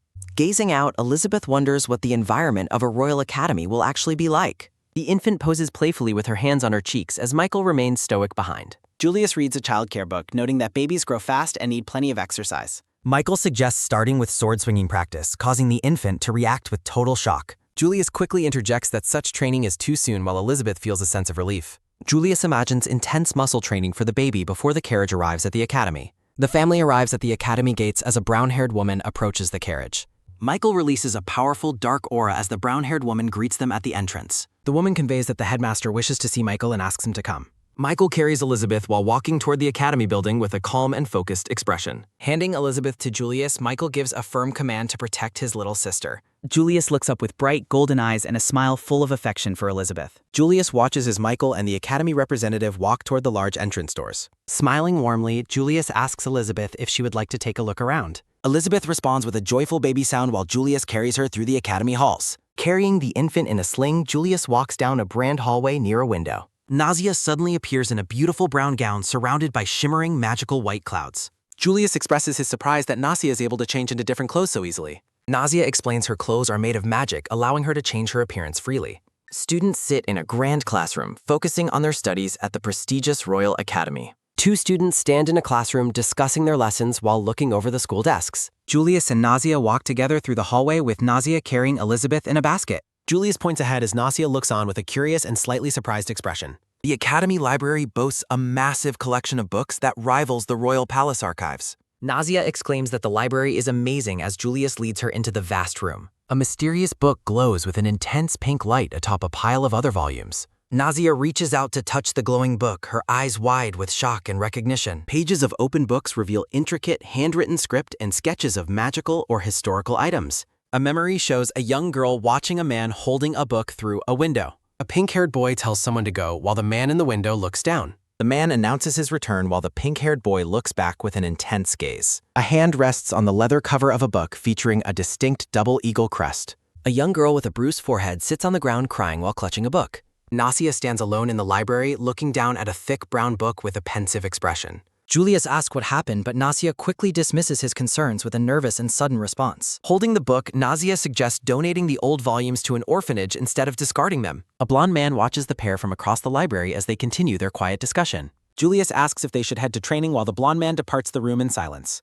Carrying a basket, Nausea asks Julius if he has developed a genuine hatred for his swordsmanship lessons. Julius looks away with a troubled gaze, clarifying that his dislike isn't for the art of swordsmanship. Julius explains his frustration with the instructor's violent training methods and habitual assault of weaker students. Julius recalls the moment he confronted the instructor, leading the man to target him for his defiance. The instructor greets Julius with a menacing grin, noting how long it has been since their encounter. A recruitment notice invites applicants for various translation and editing roles within the Discord community. A monochrome collage of characters accompanies a prompt for readers to find more chapters online. The instructor smiles with dark intent as he addresses the group before the day's training begins. Looming in the darkness, the instructor addresses Julius by name with an unsettling and predatory grin. Nausea and Julius stand in the lavish hallway, their faces obscured by the shadows of growing tension. Nausea realizes the instructor's face matches a man she once saw within the light of a magic crystal. A tense silence fills the corridor as the group stands before the imposing training instructor. The instructor asks if Julius will participate in today's training while wearing a mockingly condescending smirk. Gleefully clasping his hands, the instructor anticipates having a great deal of fun during the session. Walking ahead, the instructor points out that Julius's swordsmanship skills haven't shown much improvement lately. Looming over the boy, the instructor claims to be constantly praying for Julius's success and growth. The instructor whispers a dark wish that Julius becomes a blood-soaked monster to please his father. With a fake, cheery wave, the instructor tells them both he will see them again later. Nausea is horrified that the man mocked Julius and insulted Michael by calling him a monster. As the instructor walks away, Nausea watches his back with intense fury burning in her eyes. Nausea compares the man to a jerk from her past life and prepares her magic power. Charging her hand with vibrant purple magical energy, Nausea considers taking action against the cruel instructor. Julius admits that despite the instructor's unfair behavior, he still cannot defeat the former knight. Julius refuses to forgive the man for mocking his parents and their family's noble reputation. Clenching her fist, Nausea curses the useless instructor for his lack of decency and cruel attitude. Narrated text reflects on Asia's past life where she was ridiculed for having low magic power. A flashback shows a smug man in a library representing Nausea's past workplace tormentors and bullies. Nausea recalls an incompetent coworker who looked down on others based on their level of magical power. In her previous life, Nausea worked tirelessly while her lazy coworker forced his tasks onto her. Julius declares that he does not want to trouble his parents with his current training difficulties. Julius asks Nausea to simply watch over him as he continues to struggle against the instructor. At the training grounds, students lie defeated on the floor as the instructor stands tall. Nausea watches from the sidelines, begging the instructor to stop being violent with the young students. Surrounded by a floral aura, Julius stands ready with his sword to face the aggressive instructor. The instructor justifies the brutality as a knight's natural destiny and a way to protect the country. Ha! A flaming strike from the instructor's blade clashes violently against Julia's defensive sword stance. The instructor relentlessly pursues Julius during their intense sparring match, wearing a cruel and satisfied grin. Julius hunches over, coughing and clutching his stomach after taking a heavy hit during the fake. The instructor gloats about sparing Julius's face from scars only because of his high noble status. The students and Nausea watch in silent horror as the instructor continues his one-sided assault. Nausea feels compelled to intervene despite Julius's earlier warning for her to stay out of it.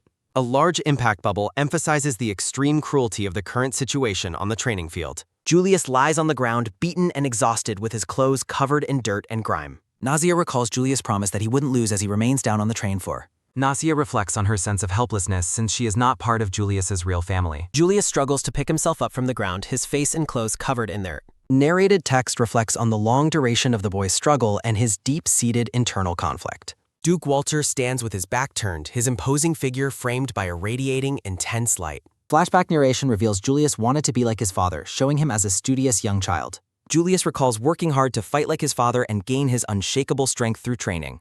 Despite his efforts, the boy admits in a narration box that he truly hated the process. A text box on a dark background notes that his desire for strength remains completely unchanged. Determination flares in the boy's eyes as he looks back with a fierce and focused grit. Nausea expresses her own resolve to get stronger, motivated by her own reasons in this moment. Julius looks ahead with a soft smile, thinking about protecting his little sister no matter what. Pushing himself up, Julius reminds himself of his promise to achieve strength equal to his father. The boy focuses on surpassing his past self to finally achieve his goal as the instructor watches. Julius charges forward with a fierce battle cry, ready to strike the cruel instructor once again. Gold eyes glowing with intensity, Julius clashes blades with the instructor, surprising him with his sudden speed. With a swift lunge, Julius realizes this is his chance to land a decisive blow against the man. The instructor maintains a smug and condescending expression as the boy presses his attack forward relentlessly. A fresh cut bleeds on the instructor's face as the students erupt into excited, loud cheers. Enraged, the instructor drops his sword and unleashes a violent green magic gust to retaliate against Julius. Blown back by magic, Julius calls the man a coward while blood sprays onto his white shirt. The instructor screams at the students to be silent, claiming his brutal attack is merely a lesson. Preparing a magical blast, the instructor mocks Julius for defying him while Nausea tries to intervene. A blue hexagonal magic shield suddenly forms to protect the group from the incoming magical strike. Nausea stands protectively over the injured Julius, holding her hand up to maintain the flickering blue barrier. The instructor prepares a final blow while Nausea realizes her magic power is failing her in despair. Desperation fills Nausea's thoughts as her magic refuses to manifest while the green energy builds up. A blinding flash of white and purple light consumes the training ground during the high-stakes magical confrontation. As the smoke clears, the instructor gloats that the outcome serves them right for their defiance. The instructor's laughter cuts short as he notices a powerful presence standing directly in front of him. Duke Walter looms over the scene with a cold gaze while Nausea and Julius huddle behind him. A final, massive blow is announced as magical energy ripples through the air around the tense group. A devastating explosion of green and white light rocks the arena as the confrontation reaches its peak. Ground-shaking impact ripples through the dirt as the force of the magical collision levels the field. Fear and shock play across the faces of both Julius and the instructor amidst the dust cloud. Duke Walter walks away from the impact zone as the smoke begins to dissipate into the air. Looking down with a silent, heavy expression, the Duke remains unmoved by the chaos around him. Trembling, the instructor asks the Duke about his sudden appearance and the cause of the commotion. The instructor tries to hide his nervousness, claiming they were only conducting a standard swordsmanship practice. Michael questions the instructor's definition of education, while the man desperately tries to justify his violent methods. The instructor attempts to agree, but Michael's fist begins to glow with a brilliant, dangerous golden light. With a single explosive punch, Michael sends the instructor flying through the air with a pained scream. Michael stands enveloped in a dark, oppressive aura, having effortlessly handled the corrupt training instructor. The force of the blow leaves the instructor sprawled on the ground, completely defeated and broken. Julius looks up at his father's profile, speaking his name in a voice filled with quiet awe. Students gather around Elizabeth's basket as she thinks about how close she came to being discovered. Elizabeth reflects on shifting back into her infant form under the cover of the dust cloud. Michael stares ahead silently, his face unreadable as the aftermath of the fight finally settles. Trying to play it off, the infant looks innocent while her father makes a soft sound. Michael calls out to Julius, who stands wounded and exhausted, clutching his side in the arena. Looking his father in the eye with golden intensity, Julius responds with a firm and steady yes. Michael observes the boy's state and asks if he feels frustrated by the day's events. Julius admits to his father that he is frustrated and angry at his own weakness. Michael rests his hand on Julius's head, telling the boy never to forget that feeling. Michael explains that this frustration will eventually transform into the boy's greatest source of strength. Wiping his face, Julius responds with a determined and firm affirmation to his father.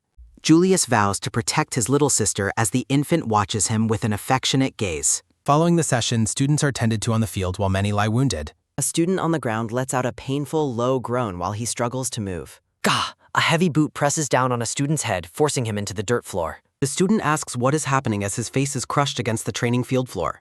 Julius looms over the student, pinning him down with a cold and unforgiving expression. Telling the student to be silent, Julius warns him that his past actions will not be ignored. Julius looks down with predatory intent, comparing the person beneath his boot to a bothersome insect.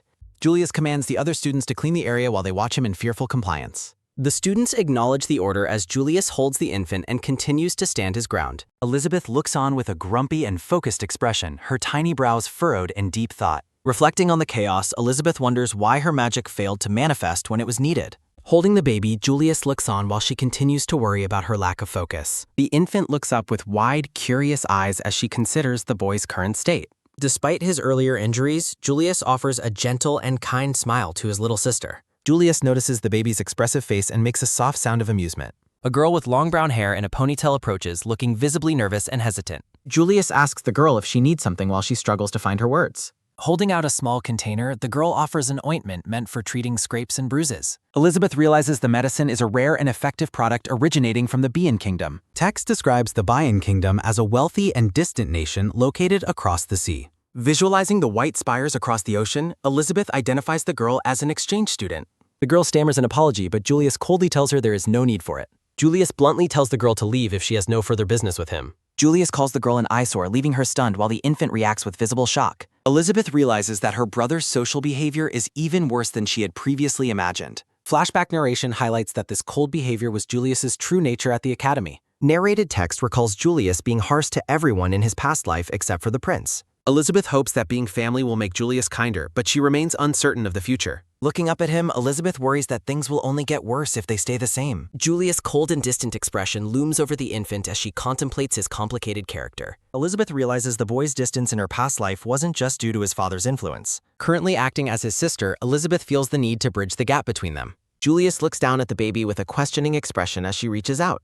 Making a loud and sudden sound, Elizabeth grabs the boy's attention with a surprised look. A fierce warrior with vibrant red hair stares ahead, marking a momentary pause in the story. A mock exam panel shows Julius arrogantly rejecting medicine, claiming his wounds heal themselves instantly. Another mock question reveals Julius's refusal to accept apologies, claiming there is no need for them. Julius fails a personality test by calling a depressed classmate an eyesore while Elizabeth watches in despair. Returning to reality, the group remains at the training area as Julius holds his sister. Elizabeth thinks about the many people at the academy who will eventually influence her brother's path. Julius remains quiet and thoughtful while holding the baby close in his arms. The nervous brown-haired girl watches Julius from a distance, feeling the weight of his harsh rejection. Determined to change things for her brother, Elizabeth realizes she must take immediate action. A small yellow chick-like object is presented in a pair of hands, glowing with a soft light. Looking at the object with curiosity, Julius asks what this strange little thing is. Elizabeth finds a stuffed chick hidden among the mountain of gifts sent by her father. She discovers the toy has become attuned to her magical energy after sitting in her nursery. The blue-haired maid raises the yellow chick into the air while a sparkly, joyful aura appears. Elizabeth intends to use the chick to stop her brother's verbal abuse, recalling his past targets. The maid suggests that imbuing the toy with magic will allow Elizabeth to stay by Julius's side. Julius crosses his arms and skeptically asks why his sister needs to be with him at all. The maid struggles to respond to the boy's question as the scene shifts to her soft expression. Julius accepts the toy, prompting the maid to bow and offer her heartfelt thanks for his kindness. Julius recalls his promise to protect Elizabeth while she realizes he still truly values their family bond. The purple-haired baby blushes and offers a sweet, happy smile after hearing her brother's protective words. A voice announcing Julius's presence echoes through the room, causing the boy and maid to jump. A flash of light sparkles from the crib as hands reach in to grab the stuffed animal. Julius looks up at his father, Michael, who stands in the doorway looking serious and stern. Michael explains that he thought he heard voices and looks toward the nursery area with suspicion. Julius quickly claims he was only talking to himself, and his father accepts the explanation silently. Michael asks if Julius needs anything before mentioning a new exchange student and dangerous palace tea. Michael encourages Julius to befriend the exchange student, and the boy agrees with a stiff, formal smile. Michael notes that Julius seems to understand the situation, his face partially shadowed in the dim light. Julius remains standing alone in front of the massive double doors after his father leaves the room. Elizabeth sits quietly in her golden crib with the yellow chick, watching the empty, silent hallway. At school, Julius is shocked when Elizabeth speaks through the toy perched on his shoulder. The red-haired boy looks flustered and nervous while the stuffed chick remains still on his shoulder. Blushing deeply, Julius asks for advice while Elizabeth's voice responds with an enthusiastic and eager shout. The grand buildings of the academy stand under a bright blue sky filled with shimmering hexagons. Narration introduces Tesua Najul Lars as an exchange student from the wealthy and distant Bean Kingdom. A close-up highlights Tesua's dark skin and vibrant blue eyes as he looks on with worry. Tesua cowers behind a sheet of paper as Julius approaches him with a chick on his shoulder. Julius tells the spirit within the toy to be quiet because he already knows her thoughts. Julius asks if Elizabeth has a plan, then decides his first step is to speak with Tesua. Elizabeth is shocked to realize he has no actual plan, expressing her pure disbelief through the toy. Nearby students whisper while observing the popular but intimidating red-haired boy walk past them in the hall. Elizabeth reflects on how her brother is the center of attention despite his harsh and unapproachable demeanor. Julius mentions his hatred for the attention, but Elizabeth insists it is a perfect opportunity for him. Elizabeth intends to use the trick to improve his social standing, noticing Tesua's intense, nervous gaze. Tesua Najul Lars sits alone on a stone bench in the courtyard while eating his lunch. A sudden, sharp thud sound as a brown boot lands on the ground, startling the dark-haired student. Tesua looks up in shock to find Julius standing over him with a cold, unreadable expression. Julius questions Tesua's choice of lunch spot while Elizabeth celebrates finding the target student for interaction. A panicked scream sounds as Julius sits beside the boy who trembles and lets out a cry. Julius stands and apologizes for the disturbance after realizing his presence has frightened the other student. Elizabeth tells Julius this is a perfect opportunity while Tesua looks back at him with hesitation. Blushing and trembling, Tesua stammers out a thank you for Julius's help during their recent class. Julius dismisses the help as unintentional, but Elizabeth notices that her brother is actually feeling embarrassed. The yellow chick suddenly slips from Julius's shoulder and tumbles through the air toward the floor. Julius shouts his sister's name in a panic, leaving Tesua confused about why he is addressing a toy. A woman in a dark dress holds a purple-haired infant near a large golden nursery crib. The baby coughs blood, prompting a desperate plea for help as the scene becomes dark. Michael rushes into the room as a maid screams for someone to save the dying young lady. Michael gazes at the child's glowing green eye and realizes her internal mana has become dangerously unstable. Ornate Japanese text on a white title card marks the end of Chapter 19 for the series. Julius bursts into the palace room, frantically shouting for Elizabeth to ensure she is safe. A maid hushes Julius, explaining that the doctor ordered Elizabeth to rest while he quietens down. Julius approaches the crib and hands Elizabeth the yellow mascot, explaining he only came to deliver it. The siblings share a silent, intense gaze as Julius leans over the railing to observe Elizabeth. With a dark, ominous aura, Julius warns Elizabeth that they will have a serious conversation later. Julius stares intently at the baby, waiting for her response after his stern and serious warning. Elizabeth recalls the events while she was observing her brother through the magical mascot Bark. In a flashback, Elizabeth hears a crash and manifests a blue-haired maid clone with a pop.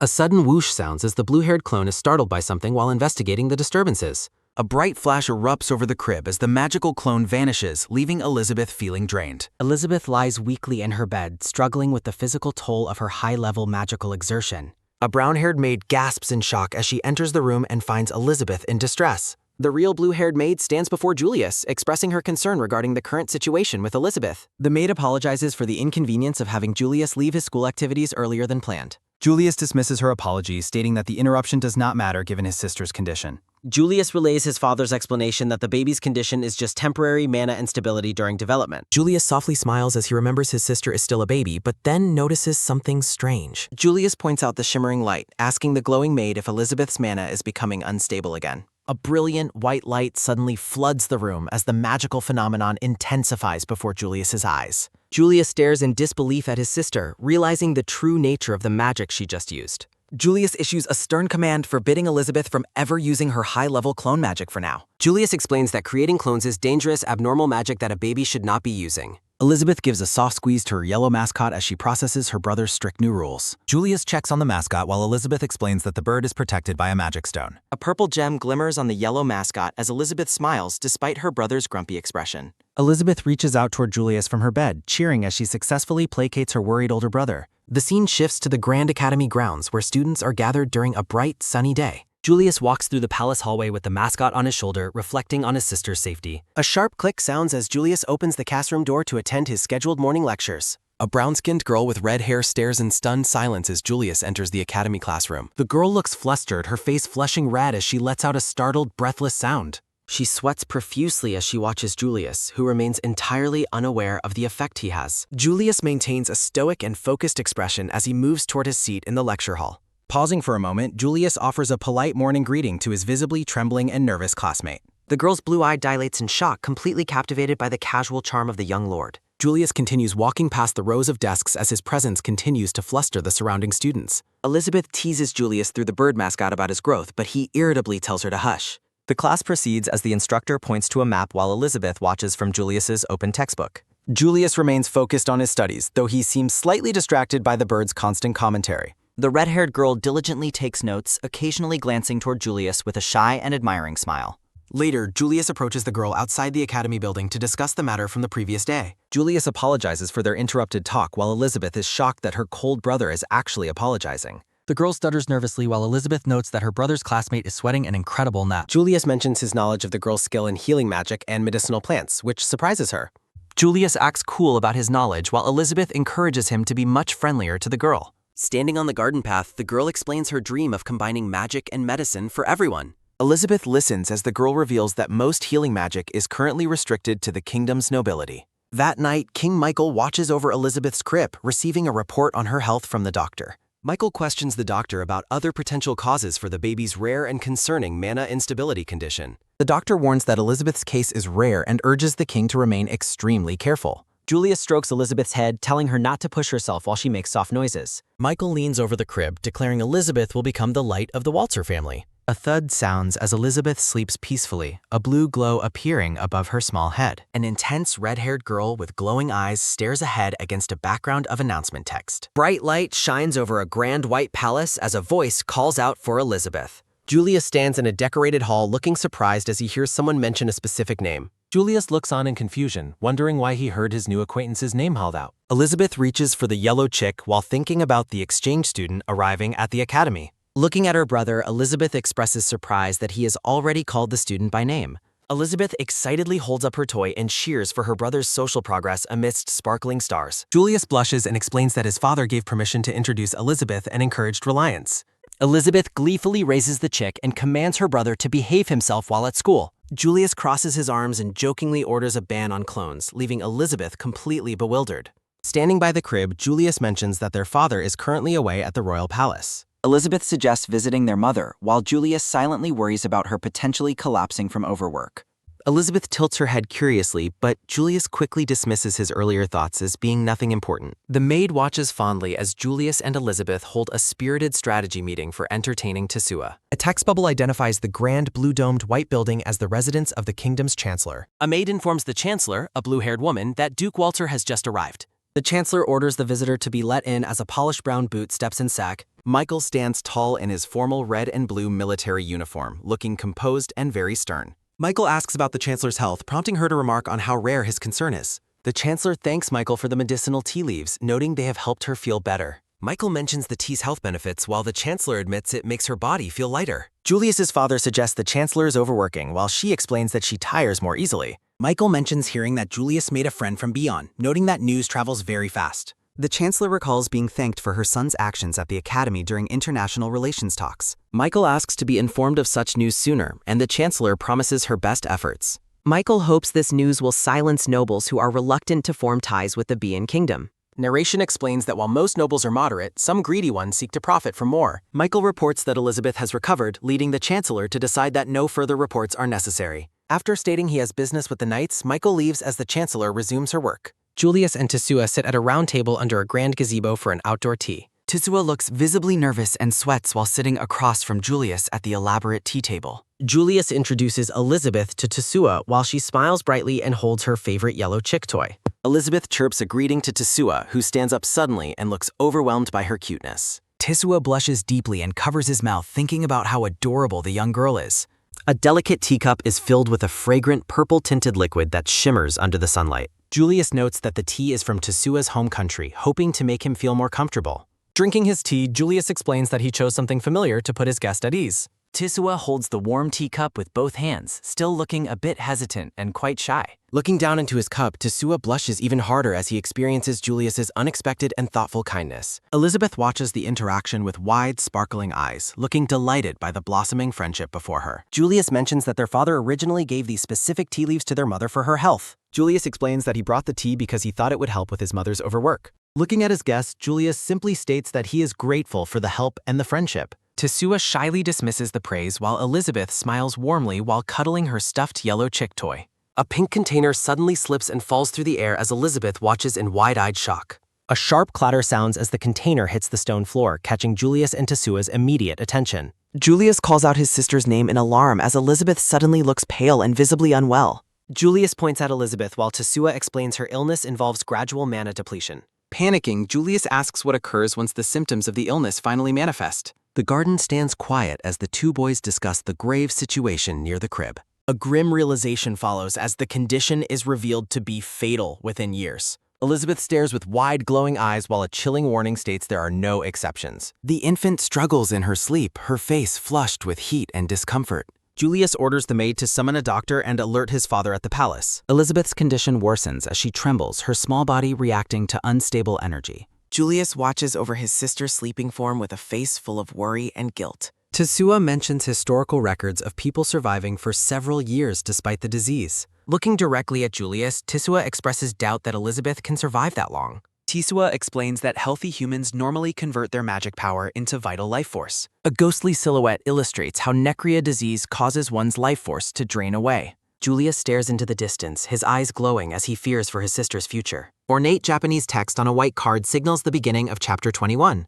A rhythmic galloping sounds as Michael rides a brown horse through the palace streets. Michael arrives at a grand estate as a butler hurries down the stairs to meet him. Dismounting quickly, Michael demands an immediate update on Elizabeth's current health status. Michael pulls off his white gloves while learning the doctor is already treating his daughter. The Duke strides through the ornate corridor as the maid provides a situational report. The brown-haired maid apologizes for taking medical action before receiving the Duke's direct orders. Michael dismisses her concerns, his expression stern as he focuses on his daughter's room. Reaching the door, the maid prepares to enter while urging the Duke to hurry. Michael steps into the nursery, finding the doctor attending to Elizabeth near the golden crib. Michael asks the doctor for a professional assessment of his daughter's medical condition. The doctor explains that Julius made the correct choice by using a recovery potion. Michael praises Julius, but the boy looks away, feeling he doesn't deserve the credit.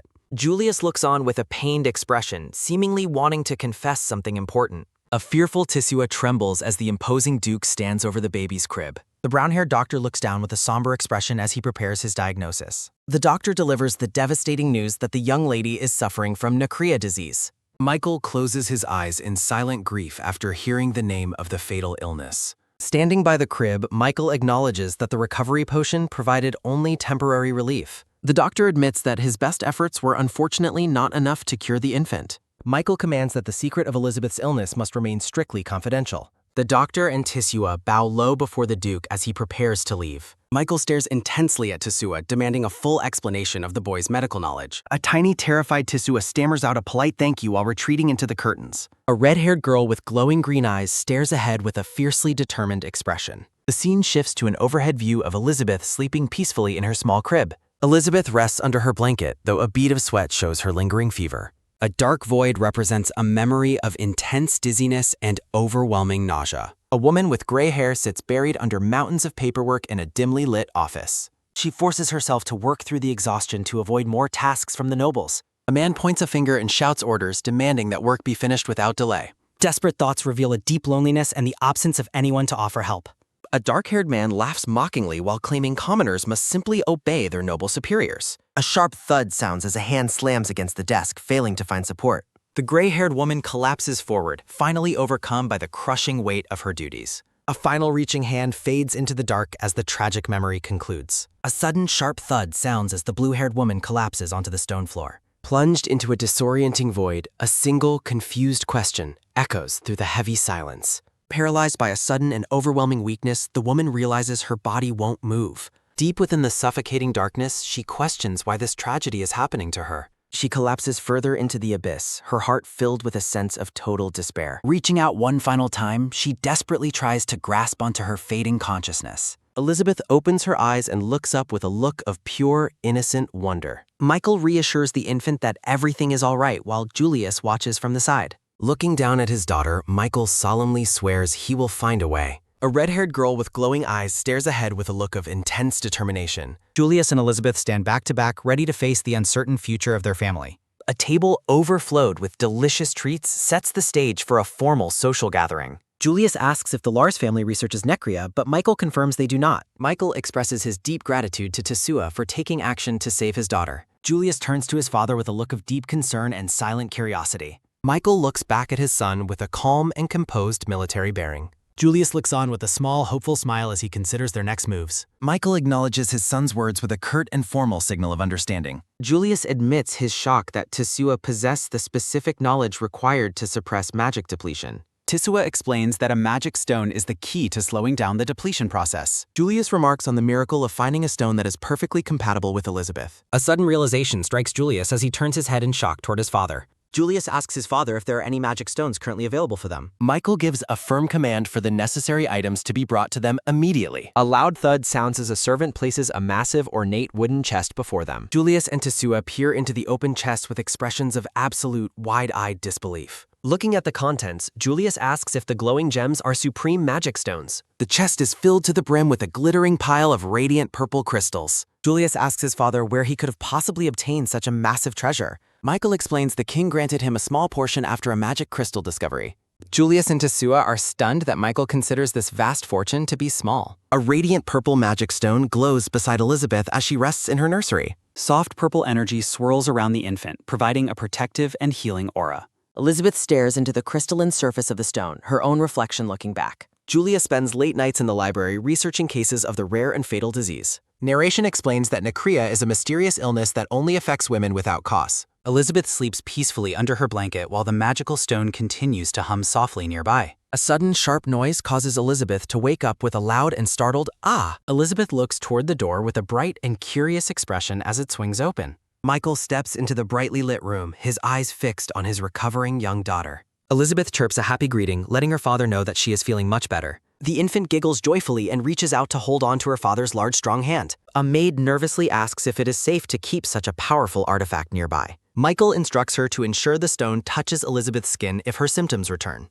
Elizabeth watches them while thinking about how many things she wants to ask Julius. Michael laments the lack of specialists in the kingdom who can treat his daughter's condition. Michael stares at the baby with a face full of both love and intense worry. The blue-haired woman strides past the servants, ignoring their pleas for her to stop. She commands the butler to be silent as she marches toward her family with purpose. The woman asserts her rightful place by declaring that she is a member of the family. Michael stands beside a blue-haired woman as they gaze down at the sleeping infant in the crib. The blue-haired woman's eye glows with a golden intensity as the baby struggles through a feverish sleep. Horror washes over the blue-haired woman's face as she realizes the gravity of the situation. Michael places a comforting hand on her shoulder and softly speaks the name Adelina. The red-haired duke pulls Adelina into a protective embrace while they stand in the quiet nursery. Michael's expression remains stern as he requests to be notified immediately of any further developments. The couple walks toward the exit of the grand room, followed closely by their household staff. Elizabeth continues to rest in her crib, unaware of the heavy conversation taking place outside.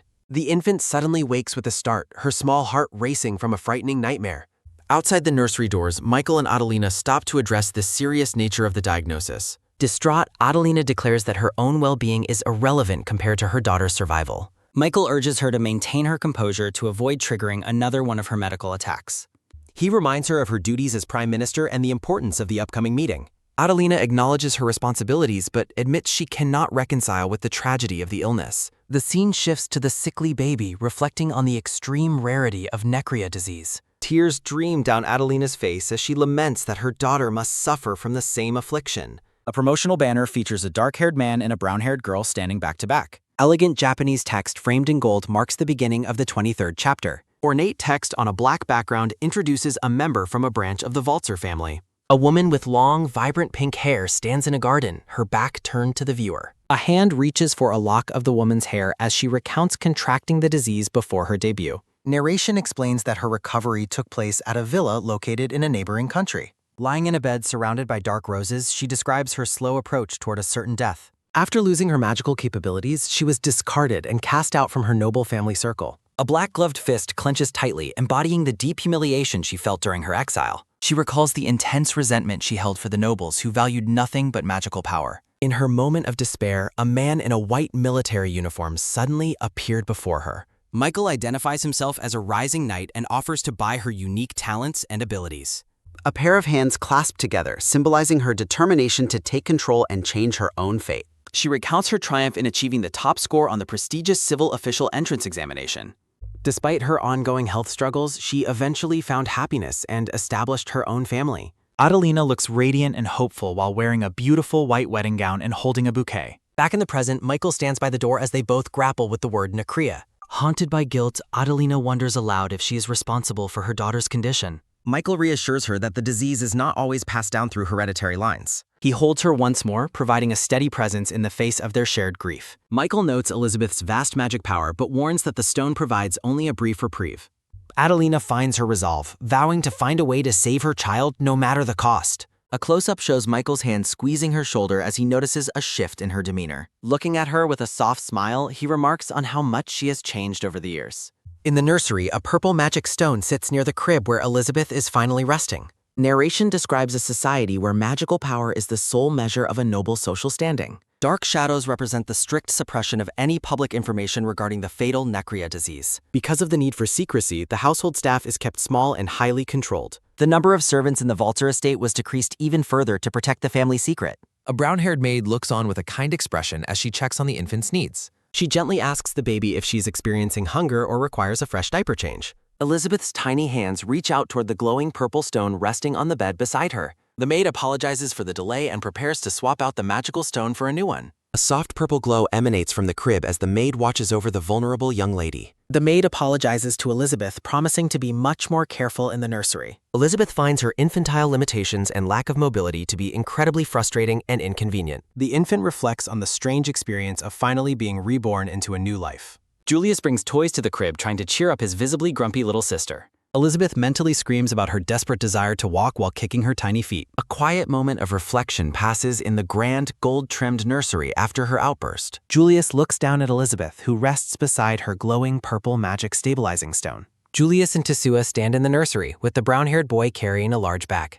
Julius tells Elizabeth not to be discouraged while the baby lets out a soft sound. Julius explains that Tesua has been looking into several different matters on their behalf. Tesua watches with a look of pure confusion, wondering if Julius is actually talking to a baby. Tesua presents a document, noting it contains the same data he previously submitted to Lord Walzer. The research notes explain that magic stones are only a temporary fix for the underlying illness. Julius asks what can be done to find a more fundamental and permanent cure. Tesua expresses his deep reservations regarding the current state of research into the specific disease. He admits his own curiosity led him to start researching the mysterious affliction independently. Julius remains silent, his expression darkening as he considers the weight of Tesua's findings. Elizabeth realizes with a start that Julius is actually reading and understanding the complex report. A sudden thought strikes Elizabeth as she peers over the edge of her crib. Tesua notes that the Lars family are widely considered to be masters of healing magic.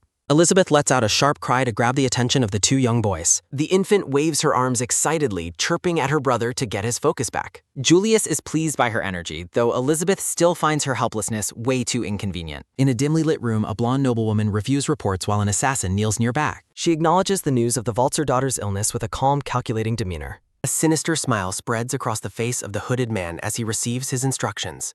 The blonde woman sits alone, her presence framed by the shadows of her grand study. She declares that there is likely no hope for survival if a young child develops Necria. Hiding her face behind an ornate fan, she takes cruel satisfaction in the family's tragedy. A malevolent voice remarks on how pitiful the situation has become for her political rivals. Swirling magical energy fills the air, marking a shift in the atmosphere of the scene. A decorative graphic features a young girl with purple hair framed by recruitment categories. Julius presents Elizabeth with an ornate wooden board containing various symbols and letters. He explains that the master-crafted letterboard will allow the two of them to communicate. Julius is impressed and slightly surprised that Elizabeth understood how to use the device. Feeling smug, Elizabeth enjoys the attention and mentally encourages her brother to praise her more.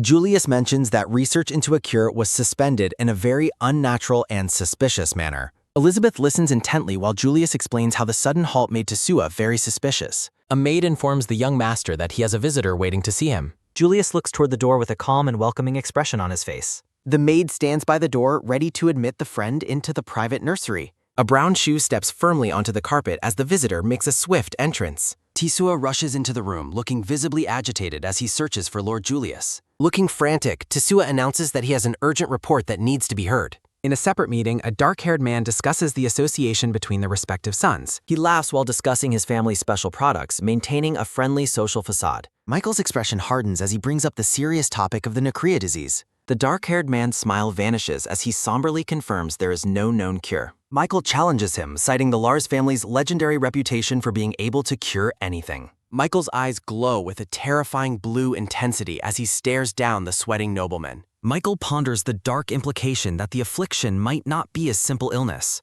In the grand nursery, the group gathers around Elizabeth's crib to discuss the recent findings.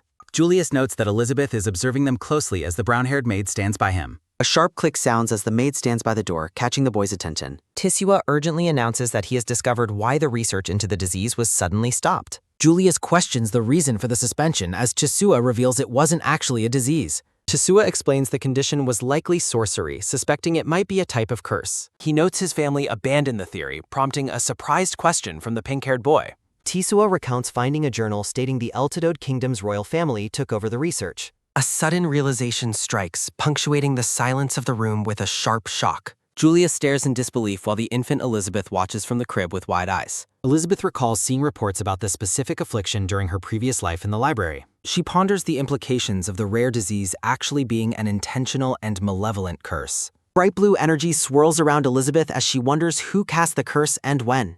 Seeing the mana draining rapidly, Julius rushes toward the crib to check the magic stone. Julius reaches for Elizabeth as the blue magical energy continues to flow away from her. A visible trail of blue magic streams out of the nursery and toward the distant horizon. Elizabeth reaches out a tiny hand and grabs Julius's wrist with a soft infantile sound. The infant silently begs her big brother to hold her while reaching up from her crib. Tisua asks if she feels unwell, suggesting that her behavior might be due to anxiety. Julius carries Elizabeth toward the window to see if the fresh air helps her feel better. Standing before the massive window, Julius holds his sister as she gazes out at the world. A faint, shimmering stream of blue mana continues to drift away into the clear sky. Looking out, the trail leads directly toward the high towers of the grand white castle. The magical energy flows across the city, homing in on the center of the royal palace. Elizabeth focuses her eyes on the distant destination, confirming she can see the magic's path. The infant is stunned to realize that the source of her energy drain is the palace. Elizabeth places her small hand on Julius's chest, signaling her need for his immediate attention.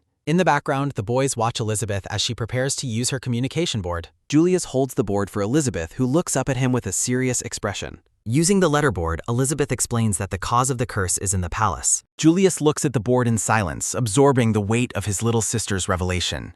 Julius questions why she must go personally, suggesting they delegate the dangerous task to someone else. Elizabeth argues her unique sight is necessary, though Julius insists her safety is his top priority. He holds her close, his face etched with worry as they debate the dangerous course of action.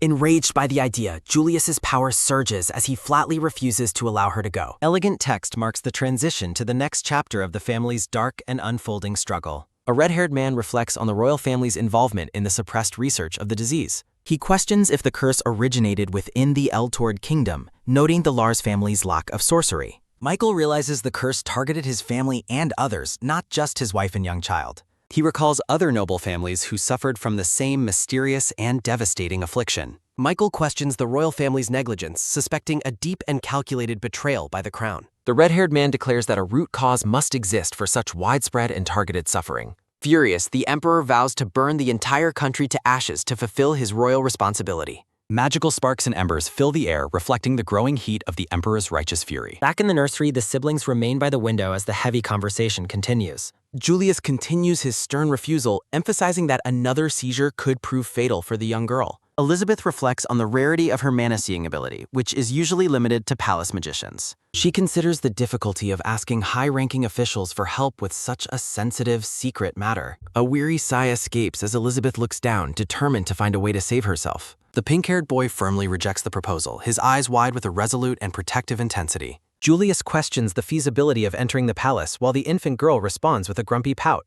Julius reminds his sister that their father manages the palace guards, making a secret entry incredibly difficult. Michael stands regally among his guards, embodying the insurmountable obstacle that prevents any unauthorized palace entry.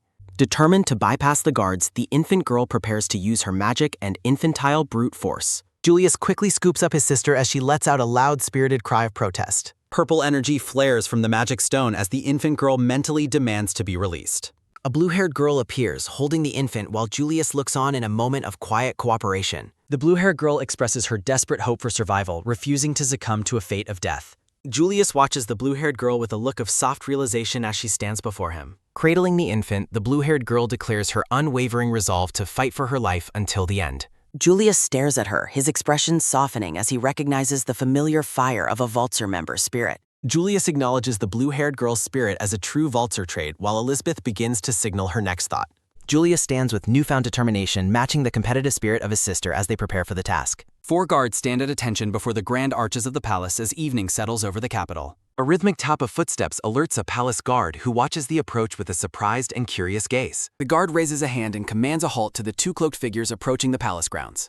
Upon seeing the prestigious family medals, the guard immediately bows and grants the disguised siblings passage into the palace. Julius regrets not using his authority sooner as his sister marvels at how easily they bypassed palace security. They discuss the political power of the first queen while looking at the majestic, multi-towered silhouette of the palace. Julius jokingly asserts his status while his sister teases him about the necessity of having a proper escort. Julius explains that they are using an old, previously unaccepted invitation from the first queen to justify their presence. Recalling past events, Julius notes that while his father commands the knights, his authority does not extend to palace politics. Julius reflects on how his mother, the prime minister, wields the most significant influence within the palace's inner sanctum. Julius suspects his mother facilitated political meddling between the queen and father, though he doubts everything was reported. Julius remains firm on a specific matter of principle while his sister acknowledges his resolve with a knowing look.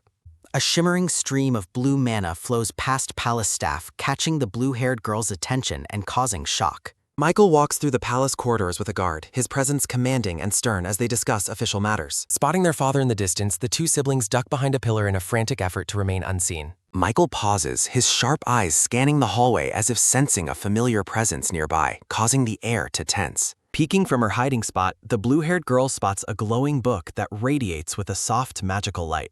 Julius starts to pull his sister away, but she stops him, her gaze fixed on something important down the hall. A young palace official carries a stock of important documents, unaware that he is being closely observed by the siblings. The blue-haired girl approaches the official, using her disguise to inquire about the specific documents he is currently transporting. As her hand draws near the documents, a brilliant flash of blue light triggers a sudden and intense vision. A horrifying premonition of blood-soaked floors and a palace consumed by fire flashes vividly before the girl's eyes. In the vision, the palace becomes a chaotic inferno where people scream in terror and Julius stands amidst the flames. The vision culminates in a terrifying image of Michael, his eyes glowing with malice as he commands total destruction. Julius quickly intervenes and apologizes to the official, trying to cover for his sister's sudden and erratic behavior. Julius drags his sister away, bewildered by her actions, while she remains paralyzed by the horrifying intensity of her vision. Julius worries about her health while she internally panics, realizing that their father might pose a lethal threat very soon. Trembling with fear, the blue-haired girl clutches her hands together while Julius watches her with deep concern and confusion. A festive announcement regarding a community reward program marks a brief pause in the unfolding palace drama. The girl realizes that a far more violent fate than her disease is looming over her entire family. Despite her overwhelming fear, the blue-haired girl urges Julius to continue their mission with a renewed sense of urgency. Julius focuses on avoiding their father, unaware that his sister is now preoccupied with a much darker premonition. They continue through the halls, fully aware that their presence would be considered highly suspicious if discovered by anyone. Julius fears his father's wrath while the blue-haired girl watches the mana trail leading them deeper into the palace. Disguised and cautious, the 2 siblings navigate through a crowd of unsuspecting nobles attending a grand evening social event. Julius glances back at the guests, ensuring they remain undetected as they move toward the heart of the palace. The blue-haired youth points toward a specific group of nobles within the crowded grand ballroom hall. 3 elegant noblewomen, including one in a vibrant red dress, stand together during the social gathering.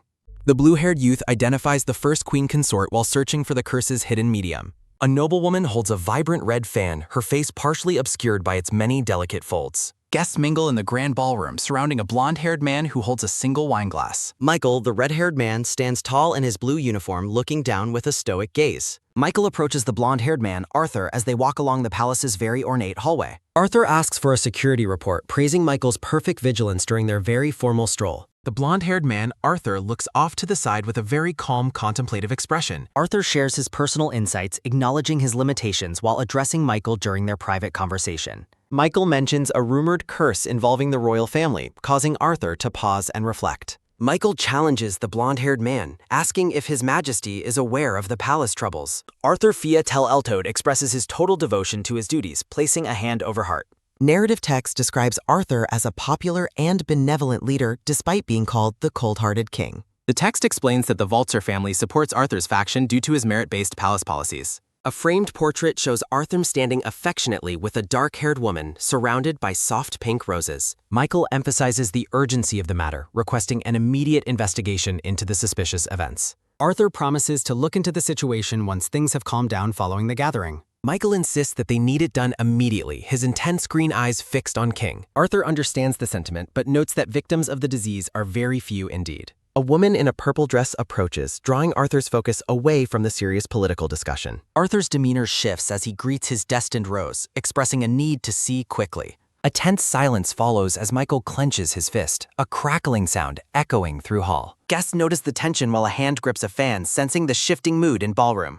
The two disguised siblings watch from the shadows, their eyes wide with worry and sudden alarm. The blue-haired youth's eye glows with mana as they observe the escalating magical pressure nearby. A dark, oppressive aura erupts from Michael as his internal fury begins to manifest as energy. A wine glass cracks as the youth wonders if father is angry while watching secretly. Arthur remains focused on the woman, unaware of the lethal magical surge building behind him. Julius grabs the blue-haired youth, warning that they will be found out if they hide. Sweat beads on the blue-haired youth's face as they fear the upcoming ball will be ruined. Michael's golden eyes glow as a mental command to die accompanies a sharp glass shatter. A sudden commotion breaks out among the guests as a sharp shattering sound fills the ballroom. Michael's power explodes in a dark burst of mana, terrifying everyone in the immediate vicinity. Michael's eye glows with a menacing light, signaling the start of a violent and calculated confrontation. Electricity crackles through the air as Michael prepares to unleash his long-suppressed and righteous fury. Thick blood spatters across the floor as the blue-haired youth is struck by an unseen force. The blue-haired youth coughs up blood, realizing that the horrifying curse vision is finally coming true. A ghostly image of Elizabeth appears behind the youth, reflecting her shock and immense pain. Michael looks down coldly as the blue-haired youth collapses, his expression devoid of mercy. Blood drips from the youth's mouth as Michael's piercing green eyes reveal a hint of surprise. Michael catches the falling youth as a sudden heavy thud sounds against the marble floor. Arthur demands to know what happened as he watches the chaos unfold with a panicked expression. Michael tells the king to step back, questioning if the sudden collapse was an actual attack. The youth coughs while asking if that civil official was attacked during the magical outburst. Relief washes over the youth as they realize their father has regained control of his emotions. Julius watches from his hiding spot, whispering Elizabeth's name in a moment of sheer terror. The pink-haired boy swears under his breath as the ballroom descends into utter confusion and panic. A woman screams in terror, her voice echoing through the hall as blood stains the hall. The noblewoman in the red dress looks on in shock as the social event turns tragic. Julius looks on with an intense and wide-eyed expression as a mental command echoes nearby. Julius unleashes a powerful blast of shimmering green mana toward a specific target in the ballroom. A sharp clatter sounds as the cursed wooden fan falls onto the palace's polished floor. Julius observes the magical seal activating, shattering the cursed fan and breaking the dark spell's hold. An oppressive cloud of dark, swirling miasma erupts around the noblewoman in the vibrant red dress. The woman screams in agony as the narrative confirms the curse has rebounded onto the caster. Michael supports the collapsed blue-haired youth while King Arthur watches the chaotic scene unfold with concern. Michael singles out an official, demanding a response while the atmosphere remains incredibly tense and volatile. A low murmur fills the grand hall as guests watch the central figures moving away together. Elizabeth identifies the noblewoman kneeling on the floor as the person who cast the dangerous curse. Julius reacts with wide-eyed shock and a stuttered response as the palace investigation suddenly intensifies. Michael carries Elizabeth, sternly ordering Julius to keep a close watch on the suspicious noblewoman nearby. Julius supports the weary blue-haired girl, affirming his commitment to protect her within the palace walls. Michael strides away, leaving the two siblings alone on the floor amidst the dispersing social crowd. Michael reflects on the earlier events, his stoic expression unreadable as he contemplates the magical outburst. Julius asks Elizabeth why she used such an excessive amount of her power during the confrontation. Michael stands in a pensive and heavy silence, his powerful presence dominating the empty palace hallway. Michael observes the siblings from a distance, noticing how they lean on each other for support. Julius looks up nervously, calling out to his father while clutching the still weak blue-haired girl tightly. Michael confronts the disgraced noblewoman as several palace guards arrive to take control of the situation. The woman in the red dress desperately shouts a denial, her eyes wide with mounting terror. A sharp gasp escapes the woman as she realizes the severity of the charges against her. The noblewoman trembles and cowers on the floor as Michael looms over her with cold authority. Queen Claudia follows a palace official, her expression somber as they move through the ornate halls. Queen Claudia expresses her deep disappointment that someone she trusted resorted to using forbidden dark curses. Claudia dismisses the woman's pleas, stating her disappointment before walking away from the scene of crime. A sudden thud sounds as the noblewoman collapses, a strange light emanating from her chest area. Michael kneels over the unconscious woman, noticing a faint magical glow lingering over her still body. Queen Claudia watches the scene from behind her fan, noting the presence of a magic constraint. Narrative text reveals the perpetrator's family suffered a severe demotion following the discovery of her crimes. Claudia stands gracefully in her gown, described as a merciful queen within high society social circles. Shattered tableware remains a silent witness to Michael's nearly uncontrolled and destructive fury during the event. Michael walks away alone, the narration suggesting he bears some responsibility for the recent palace chaos. The palace towers gleam under a bright blue sky, signaling the passage of time after crisis. Julius and a woman stand beside a golden crib, their attention focused on the sleeping infant. A voice inquires about baby Elizabeth's condition as she sleeps peacefully in her soft bed linens. The blue-haired woman reports that Elizabeth's mana is returning and the curse's influence has finally vanished. Julius sighs with relief, expressing his immense gratitude for his sister's recovery and newfound safety. Julius frets over explaining his secret actions and his true identity to his very stern father. Michael walks through the palace, his expression unreadable as he handles the aftermath of his rampage. The woman smiles warmly while a gentle hand reaches down to comfort the resting young child. A creak sounds as Michael enters the room, startling Julius and the wide-eyed baby in crib. Michael's eyes glow with an intense green light as an oppressive aura fills the small room. Two characters stand back-to-back in an ornate illustration, showcasing a moment of mutual reliance and strength. 3 days pass as the palace covers up the details of Michael's nearly violent emotional rampage. The scene is blurry as the palace staff works to move past the recent public scandal. Michael returns home after finalizing the various cleanup matters at the royal palace following the incident. Michael demands an explanation from Julius, whose face pales in terror as the baby watches wide-eyed. A sharp gulp sounds as Julius prepares to speak, addressing his father with a hesitant voice. Narrative text explains that the magic leak from Elizabeth had been flowing toward the distant palace.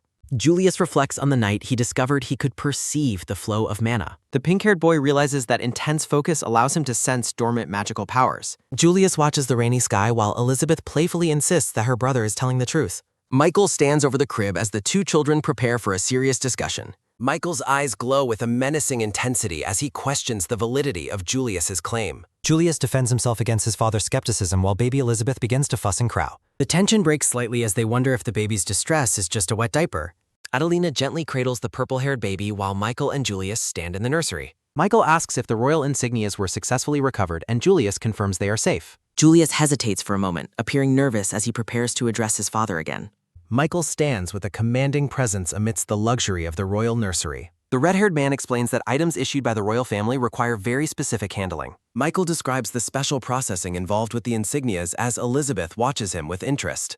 A flashback shows Julius in his travel gear looking startled by a sudden unseen revelation. Michael sternly warns Julius to be discerning with his trust, and the boy dutifully obeys. Michael reveals he knows the identity of everyone at the party due to strict security. Julius is visibly awestruck by his father's incredible memory and thorough command over the situation. Elizabeth is overwhelmed by the realization that her father monitored every single person at the gathering. Elizabeth compares her father's competence to her past life, finding his meticulous nature truly terrifying. Elizabeth frets as she realizes Julius is actively trying to mimic their father's stoic, commanding persona. Michael's piercing gaze remains fixed on the children as he continues his silent observation. A soft footfall sounds as Michael approaches the baby, causing both Elizabeth and Adelina to flinch. Elizabeth freezes as her father reaches out toward her with a massive gloved hand. Michael gently places a hand on Elizabeth's head, offering a rare and silent gesture of affection. Michael observes that Elizabeth has recovered, and she responds with a look of pure, innocent joy. A warm glow fills the room as Elizabeth beams under her father's gentle touch. Julius expresses his lingering concern, asking his father if Elizabeth might fall ill once again. Michael explains that the magical curse causing the disease cannot be cast more than once. Michael pauses mid-sentence, his expression hardening as he prepares to reveal another crucial piece of information. Michael notes that the physical medium used to channel the dark curse has been completely destroyed. Julius and Elizabeth share a moment of shared relief and surprise at the definitive news. Julius tries to lighten the mood by asking his father about his recent official palace duties. Michael stands tall while the nanny tends to the baby in the bright nursery. Elizabeth recalls the terrifying moment she was first afflicted by the sudden and mysterious illness. Michael reassures the children that Elizabeth is finally stable and there is no need for worry. Michael mentions new supply lines from the Kingdom of Beyond, much to the children's delight. Michael mentions the Queen Consort's preference for tea, causing Julius to look confused and Michael angry. A memory of the blonde first Queen Consort performing diplomatic duties leaves the children utterly shocked. Michael complains about cleaning up after a useless official, while Elizabeth privately blames him for the mess. Elizabeth stares up at the ceiling, lost in thought regarding her father's complicated political life. The night sky glimmers as Elizabeth recalls that the central figures were once at odds. Elizabeth wonders if the queen consort is actually helpful before dismissing the thought in sudden fear. A splash sounds as the three bathe together, and the baby protests when Michael asks about a diaper. The family shares a quiet moment of bonding in the large steaming palace bath. Michael advises Julius to stay diligent with his magic training, and the boy accepts the guidance. Julius reflects on his initial hesitation to join the bath, feeling more comfortable with his family now. Elizabeth finds her father's words deeply reassuring as she snuggles against him in the warm water. Water sprays from the ornate showerhead, signaling the end of their communal bath time. Julius asks if Michael will protect Elizabeth while he is away at the academy for his studies. Michael acknowledges his responsibilities, stating that he still has significant work to finish at the palace. Michael informs his son that the king must finally intervene in the current situation. Michael reveals his intention to entrust Elizabeth to Adelina's care for the time being. Elizabeth looks on with wide-eyed surprise during the family's relaxing time in the bath. The baby's bright eyes reflect her inner confusion as she processes her father's decision. Elizabeth panics at the thought of a tense and uncomfortable atmosphere returning to her life. Past memories of weeping servants resurface as the story of Elizabeth Waltzer's growth continues. A sudden burst of magical energy signals Elizabeth's rapid growth following her recent recovery. Pow! Now healthy and free of the curse, the young toddler begins exploring the palace floors. Toddler Elizabeth strikes a cheerful pose, celebrating her newfound vitality and freedom from illness. Strong hands reach down to gently lift the small child from the polished wooden floor. Michael holds his daughter securely, his steady presence offering a sense of safety and calm. Preparations conclude as Michael takes Elizabeth toward a waiting carriage for their next journey. Michael sits regally within the ornate carriage, keeping a close watch over his young child. Michael announces that Elizabeth will be residing at the royal palace for the foreseeable future. Elizabeth looks out the carriage window with a pensive expression, wondering what her new life holds. The carriage rumbles forward through the palace gates, marking the start of a significant transition. Julius imagines a future where he leads with kindness and builds genuine friendships with subordinates. Michael confirms his plan to leave Elizabeth under Adelina's direct supervision while he attends duties. Elizabeth worries that her relationship with Adelina might become awkward if they fail to communicate. The father and daughter wait together in a grand room within the sprawling royal palace. Elizabeth babbles a question, and Michael reassures her that understanding will come with time. A majestic carriage approaches the entrance of the sunlit royal palace to deliver the girl. Adelina stands with her arms crossed, her yellow eyes sharp, and her expression intensely focused. Michael presents a document reminding Adelina that he provides consistent reports regarding Elizabeth's well-being. Adelina carefully examines the paperwork Michael has brought, her demeanor remaining professional and guarded. An official document declares that Elizabeth Waltzer is now officially placed under Adelina Waltzer's custody. Adelina expresses her frustration with the sudden arrangement, but Michael advises her to stay calm. Michael departs, leaving Elizabeth behind while noting that the girl's growth will ensure her safety. Adelina remains unsettled by the new responsibility as Michael mentions his own pending palace tasks. Adelina emphasizes the urgent need for the king to address the ongoing Necria disease crisis. Michael listens with a stoic face before turning to leave the room with a firm step.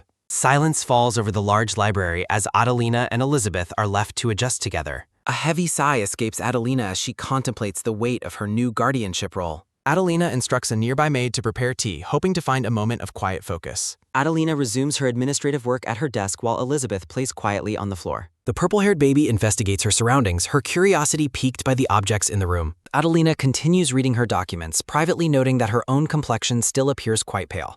Elizabeth observes that Adelina keeps a minimal staff, a stark contrast to her previous life. A steaming cup of vibrant purple tea is served, catching Elizabeth's attention with its color.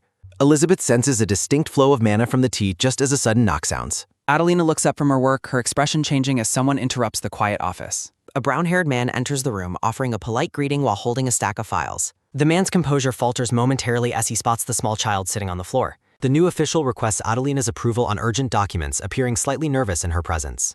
Adelina dismisses the urgency, but the man insists his superior requires the signatures immediately. Elizabeth finds the man's persistent and pushy behavior incredibly rude as she watches him work. Adelina identifies the man as a recent hire, questioning his motives and his sudden visit. Adelina surprises the man by suggesting a future recruitment, causing him to react with confusion. The brown-haired official is visibly stunned that Adelina possesses such specific information about his background. Adelina maintains a piercing gaze, her calm authority making the atmosphere in the room increasingly tense. The purple-haired baby watches in alarm as the official reacts with a wide-mouthed, panicked expression. Rushing toward the library doors, the official yells a loud apology before disappearing into the hallway. Elizabeth thinks her mother's memory might be even better than her father's as she observes the woman. Adelina works silently at her desk, and Elizabeth realizes the woman is fair, for better or worse. A silhouette depicts Adelina's talent-based hiring system, which allows commoners to succeed within the royal palace. A deep, quiet silence falls over the grand library while Adelina and Elizabeth go about their tasks. Elizabeth's attention is caught by a document fluttering down from the desk toward the polished wooden floor. The toddler moves quickly toward the paper with a soft scuttle, driven by her intense curiosity. Elizabeth stares intently at the document, her expression showing a level of focus unusual for her age. A small baby hand touches the paper, marking the start of Elizabeth's interference in the palace paperwork. Elizabeth points at a specific section and shouts a warning that something in the document is incorrect. Adelina orders the maid to stop the child while the servant offers a frantic and deep apology. Picking up the baby, the maid worries about the ink Elizabeth has managed to get on her hands. Adelina's sharp yellow eyes narrow as she focuses on the specific part of the document Elizabeth highlighted.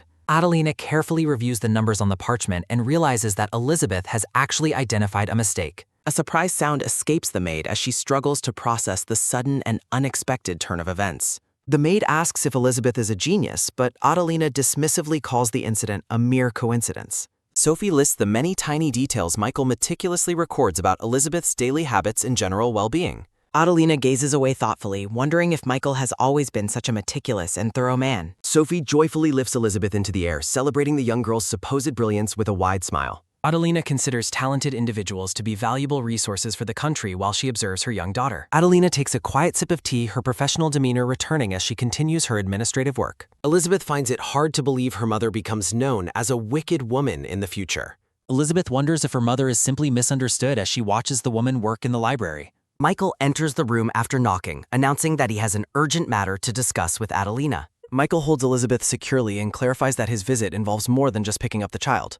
Michael presents a formal royal invitation to a tea party hosted by the kingdom's second queen consort. Adelina declines the invitation due to her poor health, but Michael notes that he already knew that. Michael shocks everyone by announcing that he will attend the tea party personally, bringing Elizabeth along. The entire room is stunned into a shocked silence as they process Michael's sudden and unexpected decision. A massive exclamation reflects the group's collective disbelief at the thought of Michael attending a social party. A decorative panel explains that noble tea parties serve various social meanings depending on the specific guests. The panel describes tea parties as opportunities for noblewomen to exchange information on fashion and rare teas. Chess pieces represent how these social gatherings are used to determine which noble families currently hold influence. Two women interact in a garden, illustrating how noble status and advantage rely on forming strong connections. The grand blue-roofed palace towers against the sky as Elizabeth prepares for her significant transition into society. Dressed in a fancy gown, Elizabeth prepares to attend the ladies' tea party with an adorable, determined pout.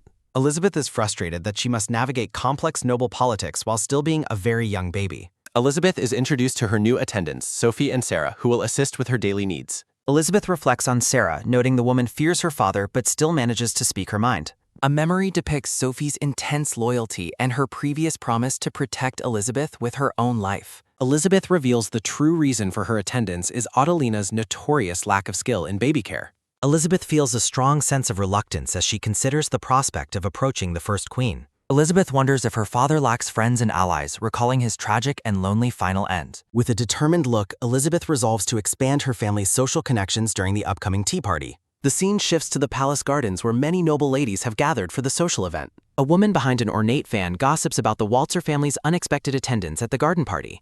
Another guest mentions Adelina's illness and notes the First Queen's increasing role in recent kingdom matters. The guests praise the First Queen's competence, calling her the most important woman at the kingdom's center. The blonde First Queen consort smiles gracefully at the gathering, standing at the center of the garden. The auburn-haired lady questions who would bring someone lacking even a speck of elegance to a refined tea party. The First Queen calls every citizen beloved, while a dark-haired woman praises her mercy.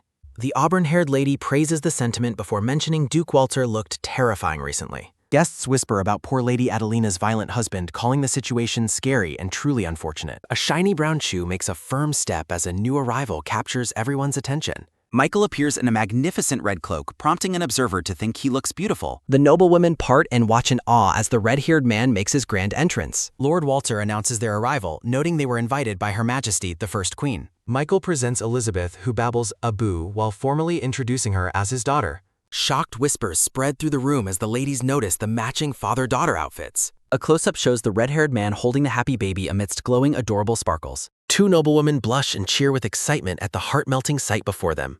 Michael stands tall in the garden while several noble women watch him with curiosity and intrigue. The scene shifts to the tea table where the blonde queen and guests are seated. Approaching the table, Michael offers a formal thank you for the invitation to join today. The blonde First Queen offers a polite greeting to Lord Walter before preparing to speak. Michael notes the invitation allowed representatives of equal rank and made no mention of gender. Elizabeth waves her arms while the noblewomen react with hearts and overwhelming delight. Looking directly at Michael, the blonde queen smiles and grants her approval, saying, "Very well." Michael continues to hold the baby securely while the garden atmosphere remains bright and peaceful. Elizabeth thinks to herself that gaining entry to the event was surprisingly easy. The baby points at a bouquet and asks her father to pick the yellow rose. Michael reaches down toward the table and asks the purple-haired baby if she wants it. Elizabeth holds out the flower and says, "I," while a dark-haired woman looks on. Startled, the dark-haired woman realizes the baby is offering her the flower and reacts with surprise. Michael looks at the woman and mentions he recalls a statement her husband had made. The dark-haired woman blushes happily with the rose as other guests watch with jealousy.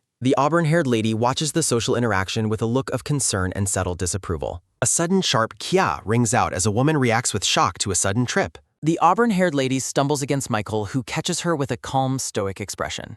Elizabeth peers out and asks the woman if she is okay with a curious baby babble. Other guests gossip about the unseemly behavior being shown directly in front of Her Majesty. The baby continues to cheer and wave her arms, fully committed to her charming role. Two women squeal "how" with excitement as they witness the baby's incredibly adorable antics. Elizabeth looks on with a confident glint, acknowledging the true power a baby possesses. The girl resolves to win the noble's favor to help her family avoid a downfall. Clearing her throat with a loud ahem, the auburn-haired lady refocuses the group's attention. The lady asks Lord Walter if he has measured Elizabeth's magic power yet. She mocks Adelina's pitiful illness while predicting magnificent magic results, leaving Elizabeth visibly stunned.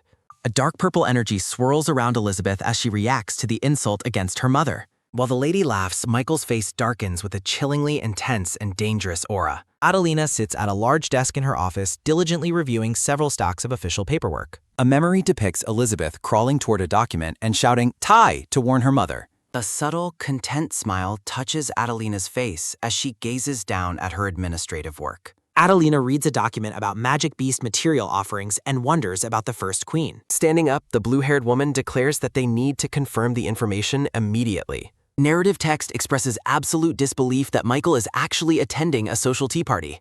Adelina walks through the grand doors, privately hoping that nothing problematic occurs during the event. A dark speech bubble demands to know exactly what was said in a menacing tone. Michael looms over the cowering lady with a terrifying aura while she stammers an excuse. The auburn-haired lady thinks Elizabeth is charming but wonders who she inherited it from. Looking worried, Elizabeth realizes that her hair color does not resemble anyone else's. A large, gloved hand gently and reassuringly pats the purple-haired baby's back. Narrative text explains that Michael believes Elizabeth bears a strong resemblance to his wife. Michael tells Elizabeth she looks like her mother, much to the young girl's surprise. Michael details how every feature from her nose to her forehead is identical. Radiating a dark, menacing aura, Michael firmly declares that he will hear no objections. A sharp sound echoes as a decorative gold fan snaps open with a flourish. The blonde First Queen hides her expression behind her fan while a lady watches. Elizabeth lets out an annoyed sound, pouting that she does not want to hear it. The auburn-haired lady protests to Her Majesty about the red-haired man's barbaric behavior.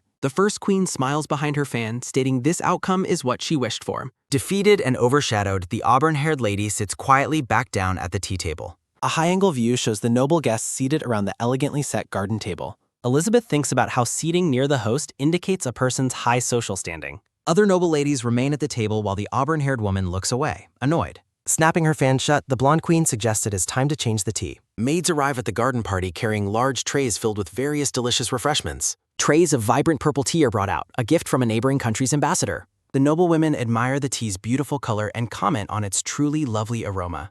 The lady praises the queen's recent diplomacy while Michael sips his tea with stoicism. Elizabeth makes a grumpy face at a cupcake, frustrated by the ongoing social posturing. Elizabeth recalls that her father specially imported this type of tea for her mother. The auburn-haired lady stuffs an entire cupcake into her mouth with an unrefined expression. The embarrassed lady asks for forgiveness while other noblewomen giggle at her unseemly display. Michael explains that Elizabeth simply wanted the lady to enjoy the queen's provided sweets. The blonde First Queen dismisses the incident as the simple act of a small child. Looking humiliated, the auburn-haired lady excuses herself and walks away from the tea table. Several noble ladies are charmed by Elizabeth's energetic arm-waving and find her incredibly cute. The queen calls Elizabeth energetic, noting her own princess is much more quiet and reserved. A decorative frame depicts the First Queen's daughter who is currently studying in another country. Second Queen's princes are kept from public view out of consideration. Michael faces the First Queen with a serious look, ready to discuss more formal matters. Michael reveals that Elizabeth was under a curse, causing a wave of shock through the room.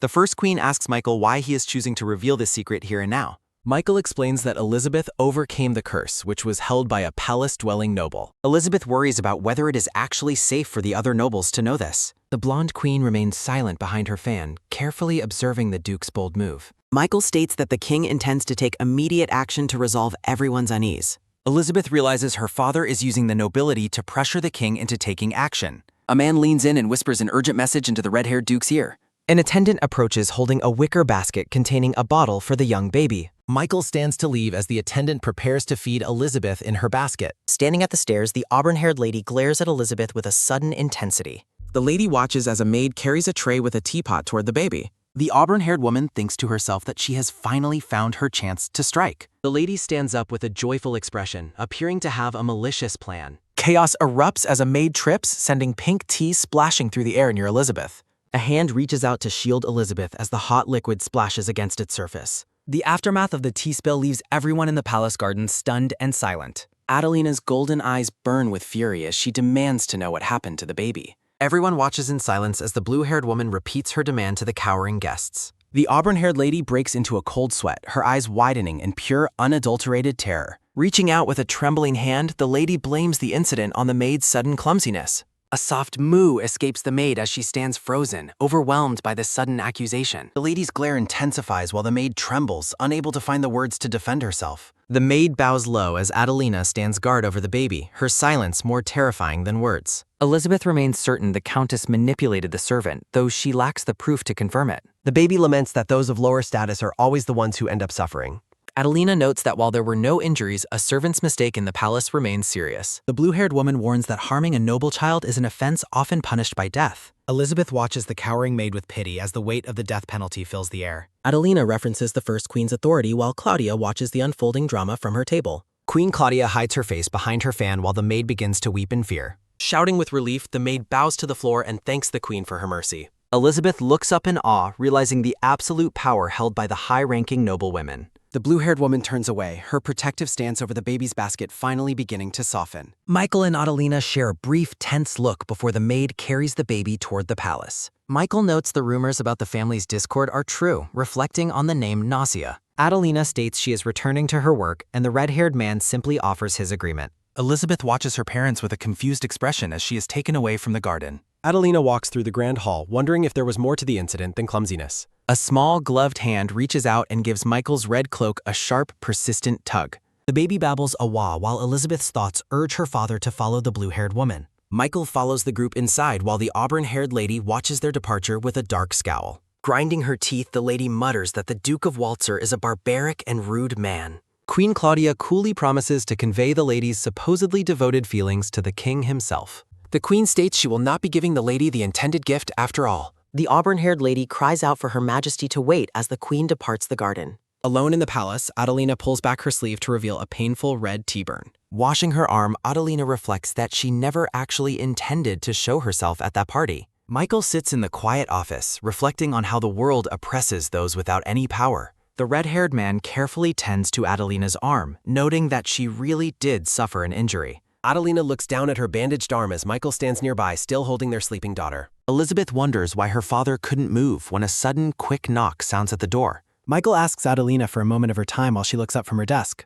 The red-haired man holds out a small gold jar and tells her to take it. Michael mentions that her reactions are rarely this dull, while Adelina realizes he noticed her hidden pain. Michael explains his movements were hindered by magic, leaving Adelina shocked at such a bold palace act. The Duke warns that it is far too dangerous to try and identify the magic leaser. Elizabeth realizes magic was used to freeze her father and wonders who the culprit could be. Michael asks if she still plans to leave the child here after such a dangerous event. Michael reports that the First Queen is planning to dismiss the Countess from her personal service. Adelina ponders the political implications of the Marquisate's support for the Second Queen. A dark silhouette shows a woman who is desperately trying to win over the Duke's wife. Michael credits Elizabeth's charm for their success while showing the dark-haired woman holding the roses. Michael stresses the importance of staying close to the Marquis, and Adelina offers a simple agreement.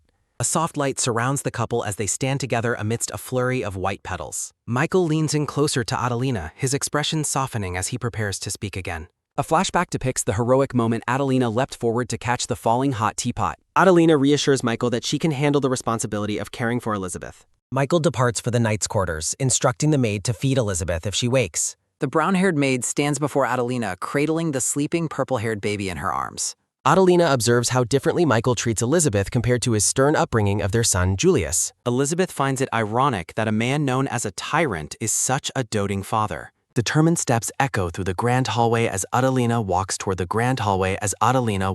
the double doors. A sudden, loud splash sounds as water is poured into a large metal pot. Lighting the stove, Adelina reflects on her inability to breastfeed and prepares a milk substitute. The maid rushes in to help, while Elizabeth looks mentally exhausted by the kitchen chaos. A grim scene reveals bloody bodies on the palace floor, hinting at Michael's dark past actions. Michael stands amidst the carnage, his sword drawn and clothes stained with the blood of his enemies. Wiping blood from his cheek, Michael coldly orders his men to clean up the mess. In the library, the maid presents baby Elizabeth to her older, red-haired brother, Julius. Julius smiles warmly at his baby sister, offering her a bright and cheerful morning greeting. The young boy radiates an almost blinding aura of positivity as he gazes at his sister. Shielding her eyes, Elizabeth feels overwhelmed by her brother's literal and figurative brightness. Julius explains he was sent by the king to oversee Elizabeth's official mana examination. Elizabeth is surprised by the sudden test, while Julius mentions checking for any lingering curse effects. Julius reports that their parents are both busy with official duties, leaving him in charge. Looking into her eyes, Julius feels as though he is conversing with a mature young woman. Julius and the maid marvel at Elizabeth's intelligence, both convinced she is a true child prodigy. Elizabeth pouts, thinking that calling a reincarnated adult a genius is a bit of a stretch. Watching Julius smile, Elizabeth reflects on how impressive her older brother has become as a leader. The scene shifts to a grand reception room where an elderly robed man awaits the group.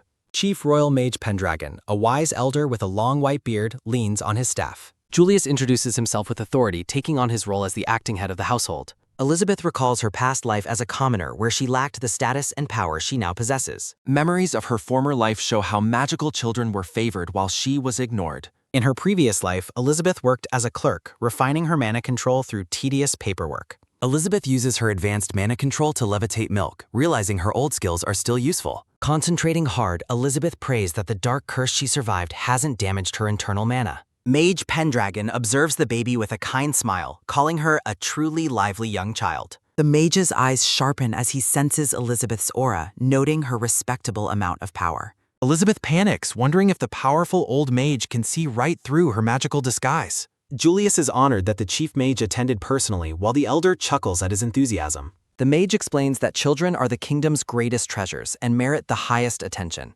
Pendragon requests that the maid place Elizabeth's hand upon the magical testing plate on the table. The small, chubby hand of the baby reaches toward the smooth surface of the mana testing device. With the maid's gentle guidance, Elizabeth's hand hovers over the plate, ready to reveal her true power. A soft shimmer appears as the baby's palm finally makes contact with the testing plate. A massive explosion of golden light erupts from the plate, filling the entire room with energy. Julius is speechless with shock, while Pendragon gasps at the magnificent display of magical potential. Clenching her fists, Elizabeth tries to suppress the overwhelming surge of power flowing out of her. Pendragon declares that Elizabeth has the potential to become the greatest mage in the entire country. Elizabeth remembers that her infant body once produced enough excess magic to create multiple spirit clones. The room glows with celebratory energy as Julius and the maid rejoice over Elizabeth's incredible test results. Mage Pendragon prepares to deliver a serious update regarding Elizabeth's unique mana to the family leaders. The mage explains that the young lady's power is classified as rare and powerful external mana. Julius tenses up, his golden eyes wide as he asks for clarification on what that term implies.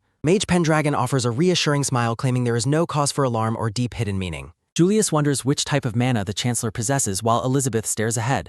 Narrations define internal mana, vita, affecting the body, and external mana, stella, creating phenomena. Elizabeth watches Mage Pendragon closely, wondering what specifically about her mana is troubling him. Julius turns toward Elizabeth with a startled expression, calling out her name in surprise. Glowing with internal intensity, baby Elizabeth tenses her small body as a determined aura surrounds her. Michael enters the room, holding Elizabeth. Julius calls out to his father with relief. Julius questions why his father hasn't left for his nightly duties yet. Outside in the rain, a grand carriage waits near a fountain as Michael approaches it.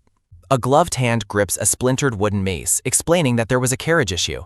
Michael explains his departure was postponed while Pendragon observes him holding the baby. Michael's sharp green eyes narrow as he states the truth is obvious just by looking. A vision of Adelina appears behind Elizabeth, highlighting their striking and undeniable physical resemblance. Mage Pendragon stands with Julius and the maid, his presence commanding and somber. Pendragon recalls that Adelina was top of her class during her time at the academy. Dark energy swirls as the narration mentions the onset of the Necria disease or curse. A dark, heavy atmosphere persists as the text reflects on the weight of being cursed. Julius and Elizabeth look on with wide eyes while Michael remains silent and expressionless. Pendragon declares the condition is no longer a disease and that they must now intervene. The mage's golden eye sharpens with renewed focus as he prepares to continue the discussion. Flames rise as a narrative thought considers a marriage between the daughter and royalty for mana. Michael unleashes a terrifying, fiery aura, making Julius and the maid recoil in visible fear. Pendragon notes that such a plan is difficult as long as Adelina remains prime minister. A diagram illustrates the political ties of the Valzer family and the potential royal marriage.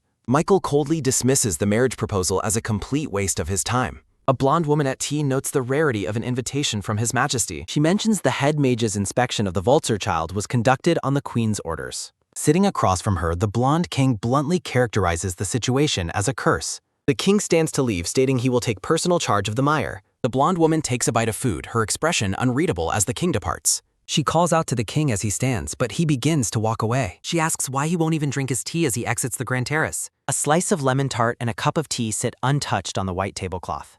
Displeased with the flavor, the woman orders the maid to bring a sweeter tart next time. Standing in the palace garden, the dark-haired maid bows obediently to the woman's command. The blonde woman gazes out with cold, calculating blue eyes, her golden hair intricately braided. Back in the room, Pendragon walks toward the exit as the others watch him go. Michael, Julius, and the maid remain behind, reflecting on the mage's cryptic and serious departure. Julius speaks up, telling his father that he has a specific and important request.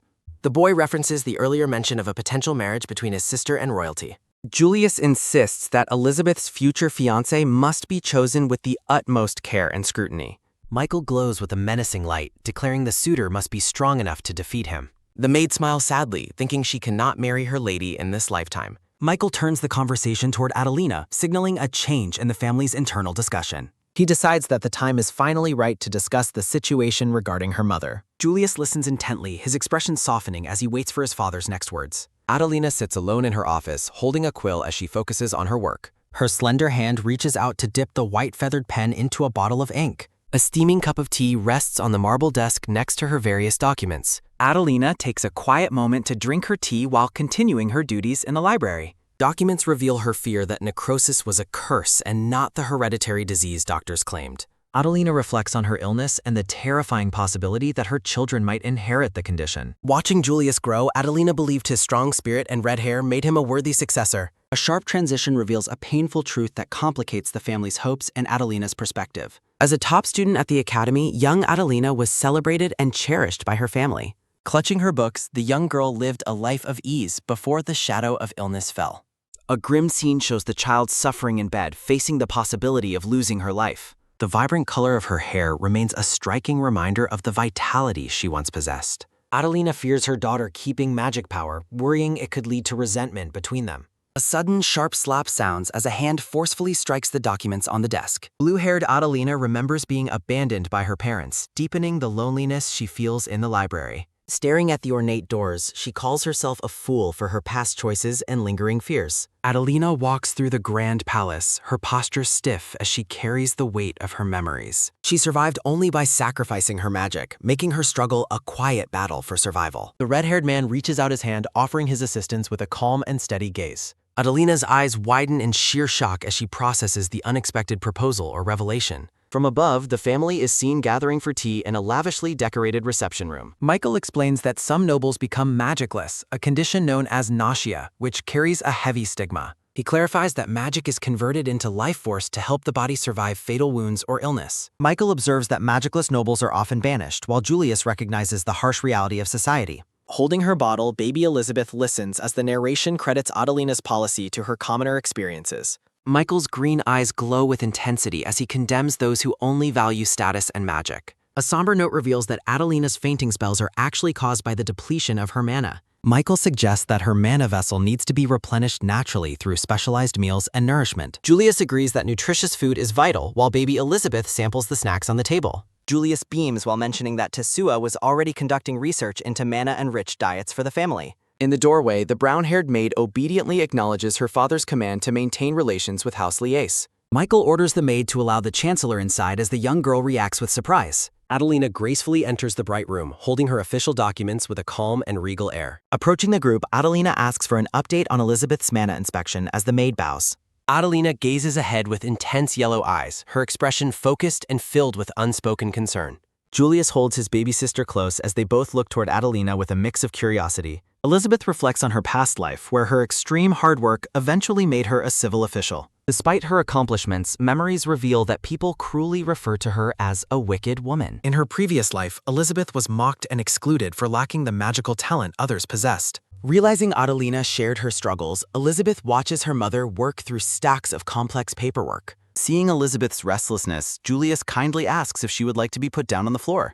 A quick scuttle sounds as Elizabeth crawls across the carpet with surprising speed and determination. A firm, quick tug sounds as a small hand reaches out to grasp the blue fabric. Elizabeth catches up to Adelina, clenching her mother's long, flowing dress with her tiny hands. Looking up at Adelina, the purple-haired baby opens her mouth and lets out an adorable babble. A playful sticker-like perspective displays the entire family enjoying their tea time in the room.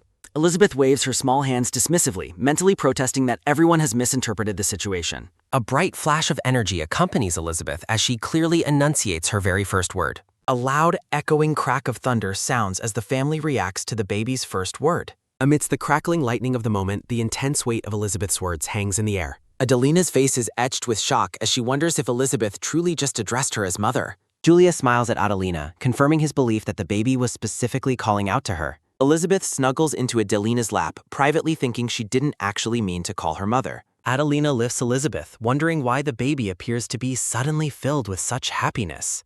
Giggling with pure delight, baby Elizabeth basks in the affection of her mother's warm embrace. Michael's fiery red aura flares intensely as he stands before Adelina and their young children. In a shocking moment of weakness, the powerful Michael falls to his knees amidst scattered papers.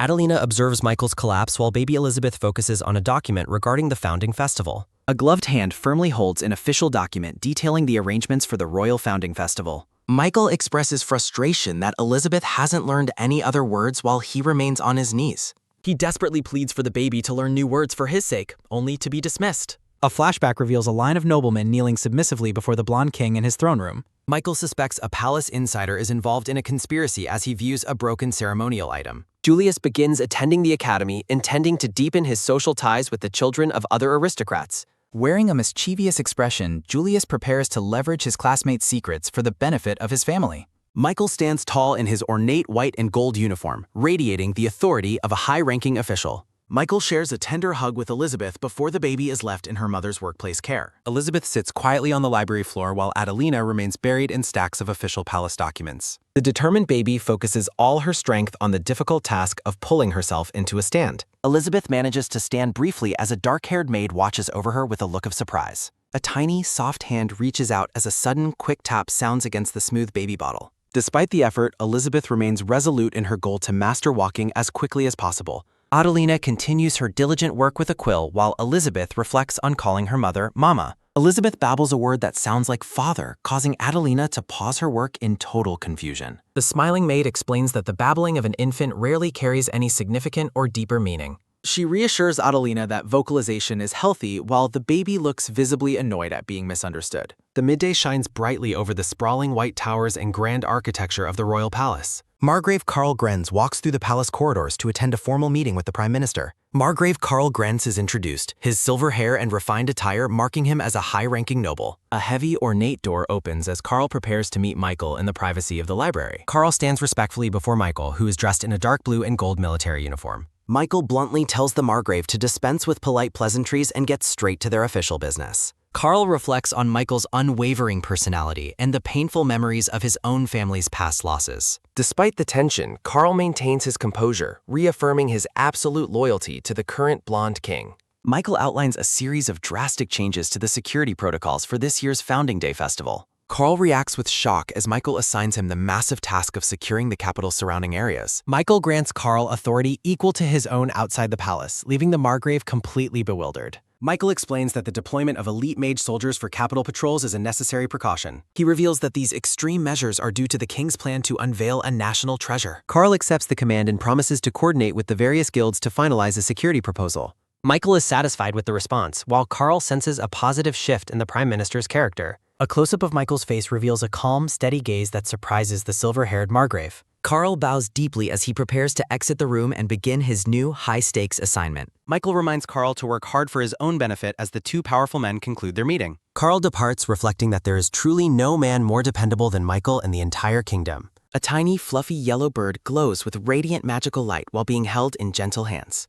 In his room, Julius marvels at the glowing magical bird he successfully summoned during his private practice. Elizabeth watches a ring of light, deciding that she needs to focus more on her father's situation. While sitting on a sofa, Elizabeth reflects on the formal and distant nature of her relationship with Michael. Julius looks on with a surprised and curious expression as he considers the baby's recent developments. Elizabeth recalls her previous life's records of a terrifying demonic beast attack during a past founding festival. A vision shows Michael brutally slaying a massive snake-like beast while the royal family cowers in fear. Elizabeth realizes that the upcoming festival incident was the catalyst for the ultimate downfall of her family. An official recruitment notice for a scanlation group is presented against a bright decorative pink background. A promotional banner features a collage of characters and encourages readers to find more chapters online. The kingdom prepares for the Founding Festival, a grand event held only once every 5 years. The blonde king and his queen display national treasures to demonstrate the royal family's absolute power. Elizabeth reflects on her previous life's memories of a devastating attack targeting the unsuspecting royal family. A vision shows Michael fighting beasts, as Elizabeth fears the incident will lead her family to ruin. Within the quiet sanctuary of the library, Adelina works diligently while baby Elizabeth plays nearby on a rug.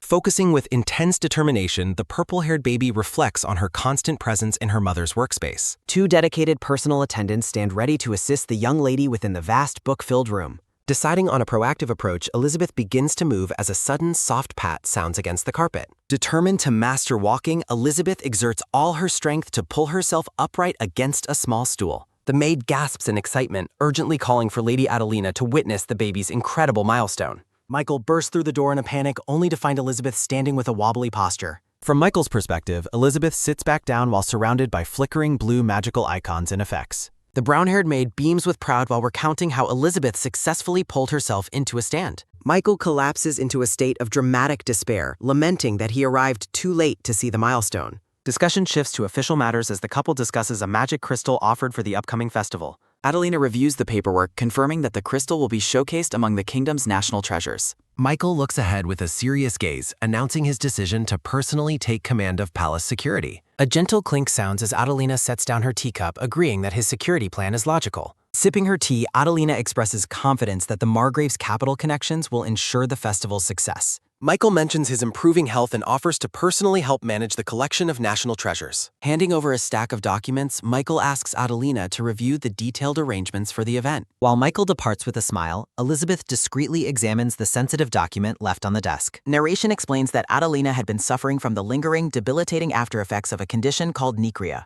Elizabeth watches her mother closely, noting the positive changes since Adelina began a new course of treatment. The maid prepares a fresh pot of tea as part of a specialized curse purification regimen. A soothing splash sounds as pink, magic-infused tea is poured to help restore Adelina's mana vessel. Elizabeth feels a deep sense of relief seeing her mother finally living in good health in this timeline. Letting out an enthusiastic babble, the purple-haired baby waves her arms to capture her mother's attention. Adelina smiles warmly at her daughter's antics, conceding that she cannot resist Elizabeth's adorable requests. Cradling Elizabeth in her lap, Adelina continues to sort through the mountain of paperwork on her desk. Elizabeth leans forward, her sharp eyes scanning the documents for any information regarding the upcoming festival. Placing a tiny hand on the parchment, Elizabeth notices the name of the chief royal mage listed. Gazing through the library window, the narrative reflects on the looming threat of future magical beast attacks. A close-up of Elizabeth's face shows her deep concern for the future safety of her entire family. On a grand palace balcony, Margrave Carl discusses official business with a subordinate standing nearby. After Elizabeth shouts a playful babble, the maid offers to take her outside for a refreshing walk. The maid gently lifts Elizabeth from Adelina's lap, preparing to head out to the palace courtyard. Using playful icons, Adelina instructs the maid to stay within the safe confines of the inner courtyard. Out on the lush green grass, Elizabeth crawls across a small rug while her attendant watches carefully. Seeing an opportunity, Elizabeth attempts to use magic as Carl speaks with his subordinate in the background. The brown-haired subordinate speaks respectfully to the silver-haired Margrave, requesting help with delivering an official letter. Carl explains that Michael is hosting a dinner featuring venison, which the subordinate recognizes as a favorite. Elizabeth observes the two men, concluding that her father must share a very close bond with Carl. The baby's expression turns serious as she considers the political implications of the men's growing alliance. Carl looks weary as Elizabeth wonders if their closeness stems from being outside the First Queen's faction. New security protocols dictate that all guilds will be granted authority equal to the knights for the festival. The brown-haired official agrees to send out a formal notice to everyone regarding the significant change in authority. Carl expresses surprise that the Chancellor has already successfully won over a portion of their political faction. The official confirms the change is possible, leaving Carl shocked that Adelina was the one who orchestrated it. Elizabeth mentally warns against angering Adelina, noting that conservatives were historically allied with the First Queen's faction. The gray-haired Duke Falzer contemplates the trigger that spurred the conservatives into action during the Tea Party. Chibi Elizabeth excitedly realizes that her father's influence was the true catalyst for the recent political movements. Two men discuss the event organized by the First Queen as the Duke's icy gaze lingers over the palace. Vibrant flowers bloom as the narration describes a tyrant bold enough to enter a gathering meant for women. Duke Falzer rests his chin on his hand, a smug and satisfied expression playing on his weathered face. The purple-haired baby sits alone on a large blue mat looking tiny against the vast palace grounds. Elizabeth stares forward with intense green eyes, her small hands clenched as she focuses on the surrounding atmosphere. Elizabeth observes her maid while reflecting on her family's overwhelming military strength despite their neglect of social events. A dark grayscale memory shows a group of judging noblewomen representing the hostile social environment of the past. Elizabeth panics on her mat, sense of impending doom growing while her maid watches her with prayerful concern. Tall white towers rise into a clear blue sky, signaling the start of the kingdom's founding festival. Dressed in matching red formal wear, Julius carries Elizabeth toward the Crystal Palace to see the national treasure. Elizabeth smiles while holding the small yellow bird Arapio, who seems to sparkle with a faint magical light. Julius warns Elizabeth to behave as they walk through the crowd, though she playfully refuses to make promises. The little yellow chick looks worried, sweating as it admits it has no idea if an attack is coming. Looking over the massive crowd at the festival, Julius agrees that being prepared for a threat is necessary. An oppressive darkness filled with numerous glowing red eyes signifies a hidden, monstrous threat lurking nearby. Nobility walk along a garden path from a high-angle view, heading toward the king's private treasure unveiling. Elizabeth recalls how the national treasure saved her from disease in the past, giving her very complicated personal feelings. Nearby nobles whisper insults about the tyrant's son, causing Julius to glare with a mixture of anger and resentment.